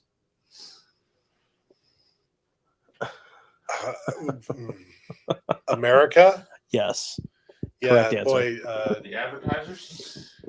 That is, I think Tate Martell has the ability to make plays, but also I don't know that he could see over the defensive line or Ohio State's offensive line. Like that poor guy trying to roll out and see what's going on around DeJuan Jones. There's no chance. Mm-hmm. Like you don't even have to defend the receiver to the right because he can't see anybody over there. Like he didn't even know Julian Fleming was uncovered because DeJuan Jones is in the way. Joseph says, "Hey, Mr. Tony, Tom, and Kevin. It was awesome meeting all you guys in the crosswalk going to Centennial Olympic Park last night. Go Bucks! It was very nice to meet you too, Yes. Joseph. We were just walking out of the alumni club thing that we did, and someone ran up behind us to say hi, and it was like, oh, hello. But yeah, very nice to meet you. And yes, Tony doesn't big time everyone like that, so don't judge him based on that moment. He's like, I'm sorry, you're going to need to talk to my people. And we're like, is that us? Are we your people? But yes, yes, very nice to meet you too as well. It is. We always enjoy meeting folks who watch the show. So yes, if you do see us, come up and say hi. If you see me at the game tonight, yell down at me, and I'll try and get a picture for you and throw it in our photo gallery. Yeah, hey, stupid works too. Mm-hmm. Oh, that only works for Kevin and Tony. We both look around. They'll both who? What? What? No, you? Him? Me? Who? Media Shed says, any new faces in the OSU lineup we can expect? I mean, we are, from our practice viewings this week, the only person I've seen looking like oh boy, Alabama is OVAH. The game is OVA. The only person that we saw kind of on the sidelines during our practice viewing windows was G. Scott. He was kind of jogging up and down and working with Mickey Marotti. Everyone else that we've sort of expected to see there was out on the field and working. Ryan Williams and Matt Jones and all those guys. So, maybe you see Enoch Famahi in there as a guard if Matt Jones is not 100% or they split time or whatever. Would Dallin Hayden being ahead of Chip be a significant thing? That would be notable to me. I mean, we saw one practice where Hayden was doing stuff in drills before Chip Trainum was, which typically means it's a first team, but sometimes it doesn't mean anything. So maybe Dallin Hayden. We've talked about Jaden Ballard, but are we trying to bring this into existence? Well, we've talked. Safety as well. Do you see? Josh Proctor. Josh Proctor. Yeah, I mean, I'm expecting to see more Josh Proctor than we have in place of Tanner McAllister. Probably. Although we've also seen earlier in the season Josh Proctor in for Lathan Ransom, maybe against Iowa. Yeah, where it's more run. Yeah, more of a run. But that's not pass this situation. So, I mean, we can kind of throw a bunch of names at you, but I mean, everyone more or less looks like they're going to be healthy. So I don't expect anyone to get thrust into the spot. And, based on Sonny Styles, it sounds like is working with the twos. So, we had talked about Sonny Styles earlier as, maybe this is someone you bring in and as some kind of a matchup kind of thing. But it doesn't sound like he is in that spot right now. And if he gets thrust into that spot, that either means someone's hurt or whatever they're doing is definitely not working and they have to just try something different. So, over under 0.5 plays on defense for Sonny Styles, Tom? At safety or linebacker or something, not special teams. Yeah, on defense. I think I'm gonna, I'm not allowed to play in the bold prediction game, but I'm going to say that Sonny Styles is going to do something. I'm not saying it's going to be positive or negative in special teams. I mean, he was a tremendous kick blocker in high school. But if you want to throw a bold prediction out there, Kevin, I don't want to sleep on the damn air mattress. I'm going to say under on Sonny Styles on defense. It just feels like they're not gonna.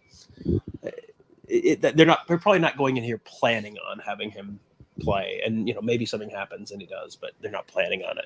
But he also is part of a goal line package that not necessarily the base part of the D, but you may see him there, but it's not really there. Yeah. Let me go into the start one because I'm laughing about other stuff right now. Griffin Whip 70 says offensive tempo, gas the interior defensive line of Georgia. Carter's great, but he doesn't respond well to an extended interruption to the rotation. Talking a lot about tempo, Paris Johnson loves it, but what they don't like is necessarily the no huddle, but then the slow tempo, basically, where you're looking back over to see what the play is. They just like to keep going because it's tough for the offensive lineman to hurry up and get set and then wait and wait and wait. And that's one of the reasons you see so many so many false starts when they're doing tempo, because they're not getting set, or they've been set too long. And the lack of consistency in being able to handle that. But that's also just don't, like don't false start. Just wait until the ball is snapped, calm down, get set, and just do your job. And don't screw the offense up by losing 5 yards on a play that just picked up 15 or would have picked up 15. Yeah. You had an advantage, but now you're first and 15 or third and 12 because you had something better planned. But I think tempo is good. And Georgia's got a deep defensive line, so you have to get like 5, 6, 7, 8 plays in a row where they can't change out. And that's hard to do because that's completing passes. That's keeping your own guys in there. Yeah. That's the other thing. Once Ohio State substitutes, the defense is given a chance to substitute. So you've got to be able to run all of the plays that you want, the 7 or 8 plays with those 5 guys, those 5 skill guys. And it's not necessarily something that Ohio State always wants to do. The tempo for them is, let's do 2 quick things here, trap them with, we want these guys on the field. Let's hurry up. Let's get it. You don't really see like this sustained all drive long thing. And tempo has been a big topic of conversation, and the answer from Ohio State coaches is always kind of like, it's something that we'll use, but you're not going to use all the time. So you may see a little bit of it, but it's not going to be. They're not going to run constantly at tempo. Tennessee runs almost constant tempo, and it didn't work out for them as well as it could have. Tony Gerdeman's Birder account says, if Kevin is wrong in his score prediction, does he have to eat an Impossible Whopper? Why should everybody have to suffer if Ohio State loses? I don't think anyone else would be suffering at all. Kevin, between say $5 and $7 of a super chat, what would it take for that super chat for you then to have to eat an Impossible Whopper, somewhere in that $5 to $7 range? It would be more than 7. It would have to be 7. It'd have to be 20. Can you super chat your own show? Let me see what I got here. If we could just Venmo you. Yeah. That's $20. $20. Is that worth it? That's totally worth it. Oh, 100%. $10 a piece. And then we split it. Now you got to buy the Whopper. I'm not paying you to eat, then paying for your food. Well, Mark would be buying the Whopper. Oh, that's true. We can expense that. Oh, yes.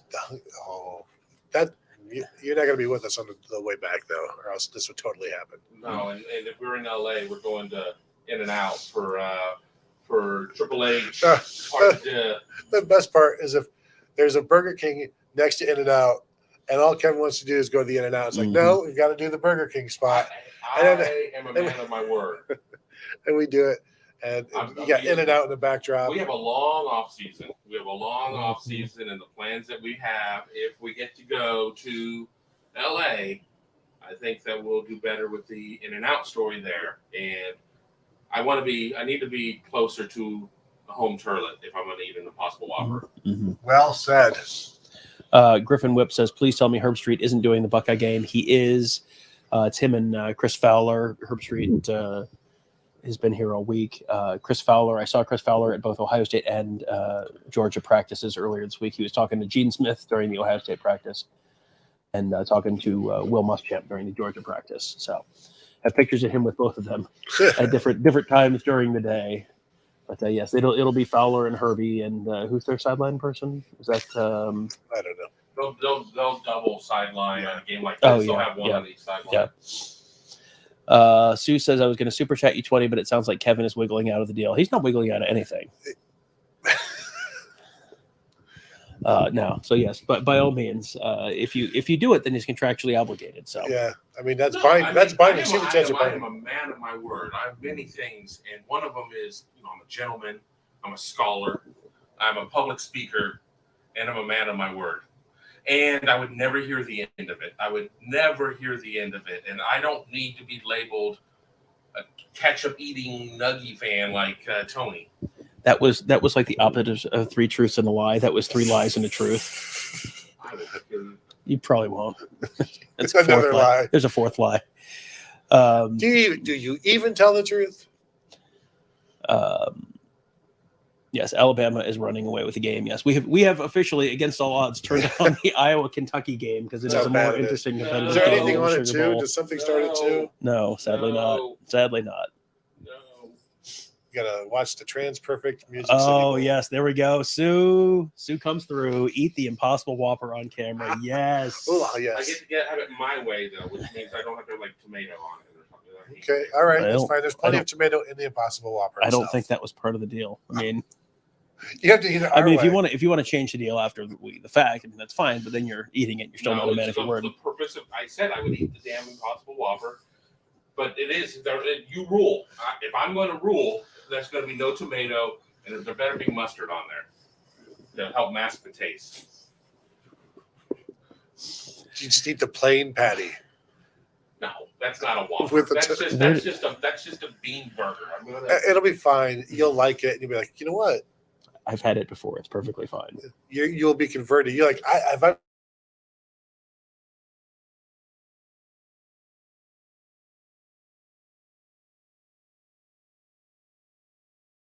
But No.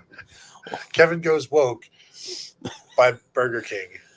Anyway, thanks for your support for David Greenshield. No one believes Kevin is a gentleman or scholar. yeah. Say thank you. That's what I'm All saying. All right. Is David saying that he believes it, or is he just letting you know, Kevin? Nobody believes it. That's certainly how I took it. Yeah, it's like an exclamation point, not a question mark, right? Yeah. And we are probably going to be wrapping up here shortly because we had planned on doing 2 hours, and we're just about to 2 hours. We're So at 156. We can finish. we will. Yeah. Couple Yeah. things So here. if you guys have any last questions, throw those in the chat. But South Carolina Patriot says, "Hey guys, enjoy your show despite being a Michigan fan rooting for OSU today against the SEC. Go Blue." Yeah, I mean, as we have said, boy, an Ohio State Michigan national championship game that would be a fun one to cover. How could you not want that? Now I understand. If you're a Georgia fan, Yeah, well, yeah, if you're a Georgia fan now. But like the idea of Ohio State fans not wanting Michigan to have one shot at a national championship, Michigan fans not wanting Ohio State to have a shot at the national championship, like you'd rather them just lose now so that they don't win a national championship, because that's always when that happens, it erases everything else. This is like the prisoner's dilemma in real life, where like the best possible thing can happen for you and the worst possible thing can happen to you, the person you hate the most, but also the worst possible thing can happen to you and the best possible thing can happen to them. So yes, and in the prisoner's dilemma thing, like if no one says anything, then everyone gets their way. So it's like, well, if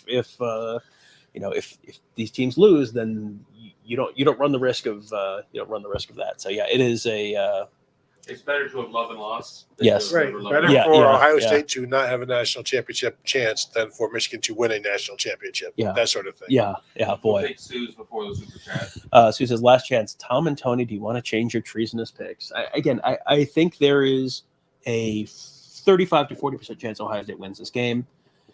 There's absolutely a path for Ohio State to win this game. If they throw the ball downfield, they connect in some of those deep passes, and there's a place where Georgia is vulnerable there. If Ohio State's defense can avoid giving up a bunch of big plays, make Georgia work for it a little bit. Georgia's been prone to turnovers. If they have extended drives, maybe you have one or two that ends in a turnover. There's absolutely a way Ohio State wins this game. It just will involve Ohio State kind of doing something very different from the way Ohio State has done stuff in moments like this. Ryan Day has managed these games very consistently outside of the Clemson game. The Clemson game in 2020, he kind of went against the way he typically does stuff, was much more aggressive. If he does that, there's a real chance for Ohio State to win. But we have not seen him run games like that for the most part the last few years. And the team has not, done the little stuff they needed to do. If you're confident they're not going to have drive-killing false starts, if you're confident that he's not going to punt it plus, 4th and 3 at the plus 45, if you're confident that they're not going to have to settle for a bunch of field goals in the red zone, like, okay, that's fine. I'm just saying I think it's less than 50% that all that stuff happens. This isn't so much a pick for Georgia. It's a pick against Ohio State, because we have seen enough of Georgia to know that they can lose. Oh yeah, That, yeah. that sounds even worse. It's Yes, a pick no, against Ohio no, State. Well, keep digging, sir. It's a pick based on Ohio State, Mhm. not as much based on Georgia. Ohio State in these games, as you said, the field goals, the 23 to 26 point wheelhouse that they're in. That's where that's why I'm going Georgia. Mhm. It's because of Ohio State. It's not necessarily because of Georgia, because I think Georgia, having watched them, seen plenty of flaws, seen reason to think that. Again, I'm picking Ohio State to lose by a touchdown, and that's not a lot, and that's one score. Mhm. So I absolutely think Ohio State can win. I'm feeling better and better about it since I've got here and talked to people. But I need to see it from Ohio State. Mhm. I need to see them be that they're talking a good game about this aggression, Mhm. but I want to see how often they stall in the red zone and then still go for it on fourth down. There was Mike Farino says that's even worse, Tony. Which I can see and respect that opinion. There was also a super chat. From Charlie. When can we OSU bring back the gray sleeves for the regular season? Is there a contract with Nike that expires soon? I keep waiting for them to do it because that seems like as soon as they do that, they're going to make a ton of money on New Jersey sales, because then the jerseys with the black and white stripes on the shoulders, those are outdated. That was the black and white stripes on the shoulders was like an Earl Bruce era thing, which that's when Jim Tressel came to Ohio State. First, he was a grad assistant under Earl Bruce, and that was the jerseys that he remembered. So that when they changed jerseys in 2007, 8, something like that, whenever that was, they that he went back to those jerseys that he remembered. Yeah, the gray jerseys with the gray shoulder stripes. That's what they wore in the 90s. And the fact that they wear them for their college football playoff, that tells you that yes, they think that is the superior look. That is the special look they only save for big moments. I have been waiting for like 10 years for Nike to go, hey, we could just print a bunch of money on this. I don't know when their Nike contract is up, but it feels like you're going to make more money selling new and different jerseys. And so yeah, it feels like that will happen at some point, but I don't know when. Well, and you're able to put players' names and things like that on jerseys now. So now would be a good time. You probably let people do that with the old jerseys for a year or two, and then you bring in the new jerseys to let them have to do it all over again. And you pay $170 for the jersey, and the player gets $4 of that, and everybody's happy. Well, I was back from when somebody laughing about when somebody asked who was who. Yes, if you're wondering which one is Tony and which one is Tom, that's most of the correct answer on the screen there for you. JJ says if OSU doesn't score in the first quarter, they'll get blown out. And yeah, I think a fast start is very important for Ohio State. Ohio State needs to have not just score in the first quarter. Ohio State needs to have a touchdown in the first quarter. Ohio State needs to have a field goal is a letdown. Yeah, I mean, Ohio State needs to have at least one touchdown in the first quarter. And if it's 10 points, it's 10 points. That's fine. But can they get to 17 points, 21 points by the second quarter? If they need to score 40 points in the game, you want to be in the high teens, low 20s at halftime at the very least. Georgia is another one of these teams that can be a second half team. And so you got to get your points where you can get your points. And so, if Ohio State's in the mid to high 20s at halftime, I'm not expecting that. But if they are, that would be a very positive thing. But I'm definitely with him. If they have 0 points after the first quarter, they're in trouble. Even if Georgia's at 0? Even if Georgia's at 0. I think Ohio State has to be playing from ahead. Because if you're playing from ahead, you're putting pressure on Georgia. Yeah. You're maybe getting Georgia a little bit. If Georgia's down 10 points, then maybe you start making them a little more predictable. I think if Ohio State defers and they win the toss and defer, so they're going to have fewer possessions in the first quarter. Mm-hmm. So they in a crazy world they may only get one possession in that quarter, 2 possessions in that mm-hmm. quarter. So. Obviously you want to score on at least half of your possessions. And if they don't do that in the first quarter, it's bad. I don't think it's the end of the world, but it's a bad tone to mm-hmm. set. And mm-hmm. Ohio State needs to set a tone in this one. Well, if they defer and Georgia gets a drive, and Ohio State gets a drive, and Georgia gets a drive, and Ohio State has the ball, and it's 0-0, but Ohio State's driving in Georgia territory at the end of the first quarter. Yeah, fine, okay, that's fine. But this might be, what's more likely? This is a 16 possession game, or this is an 11 possession game? Well, if Ohio State gives up a bunch of big plays, I'll say 16 possessions. But Georgia can hold the ball for 4 or 5 minutes. Ohio State isn't necessarily likely to do that same thing because they're going to be hopefully they would be can take the top off the defense. Right. That's what they're talking about doing. So I would say the 11 or 12 is more likely than the 15 or 16. So I wonder what they're going in thinking. Well, what Ryan Day is going in thinking, like, how many possessions will this game have? How many times can we settle for a field goal and still get to the 42 points, that 45 that we're talking about needing? And then you stick to that. 2006, Ohio State and Michigan was supposed to be this battle of great defenses, and it ended up 42-39. Yeah, I remember picking 20-17 or something like that in that game, and it ended up 42-29. So I picked 42-39. Well, but picked Michigan because Henry, California. OSU needs to get 2 fumble recoveries, 6 penalties or less. Target Keely Ringo 14 times. Don't run between the tackles. Don't punt past the 40. This is how OSU wins. I like our game plan. This is the way. Yeah. Well, yeah, and if one of those, we had the question earlier about what you can guarantee one thing. This is a very minor one, but Ohio State has no false start penalties. Yeah. That like if they don't have just the dumb procedure stuff, the concentration stuff, that I think would go a long way. Just don't put yourself behind the chains for no reason. Like that's just a real basic thing. If Ohio State has no offensive line penalties at all, 60% winning chance. No offensive line penalties at all. So no holding, no procedure, no formation, no downfield. That immediately takes me from a 40% chance to maybe a 50-50. Like that in and of itself takes me probably to a 50-50 chance. We are we probably need to be we are getting to the point where we need to start heading over to the stadium, but we do want to thank you guys for not only being a part of this show but being a part of the stuff all week. And of course we will have lots more coming up after the game. Should be an eventful evening in Atlanta one way or the other. We will have our live post-game show right at the end of the game. As soon as that clock hits 0, make sure you're back here at youtube.com/BuckeyeHuddle. We will have the link posted on Twitter. Kevin's going to post the link to our post-game show in the chat right now. So honestly, go ahead and just open that up on a tab on your computer right now. And it'll just be sitting there quietly until we come on after the game.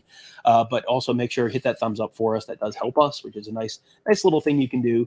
And also, if you subscribe to our channel and hit the bell, then you get notified when we go live. So that's one more way to make sure you don't miss the post game show. Because one way or the other, boy howdy, is it going to be a post game show? Yeah. So that should be a fun evening here in Atlanta. And again, thank you guys all for being a part of the fun here. Make sure you are also, sign up to become a member at BuckeyeHuddle.com. You can spend a lot more time with us there. We're on the board, kind of constantly interacting with folks and answering questions and all that kind of stuff, and lots of writing and pregame stuff. And I'll, of course, have aiming to get over to the stadium in time to throw a pregame photo gallery of the stadium up so you can sort of see Mercedes-Benz Stadium from all the different angles and all that stuff. So that will all be at BuckeyeHuddle.com. Thank you guys all for joining us. This has been a lot of fun, and we will see you after the game.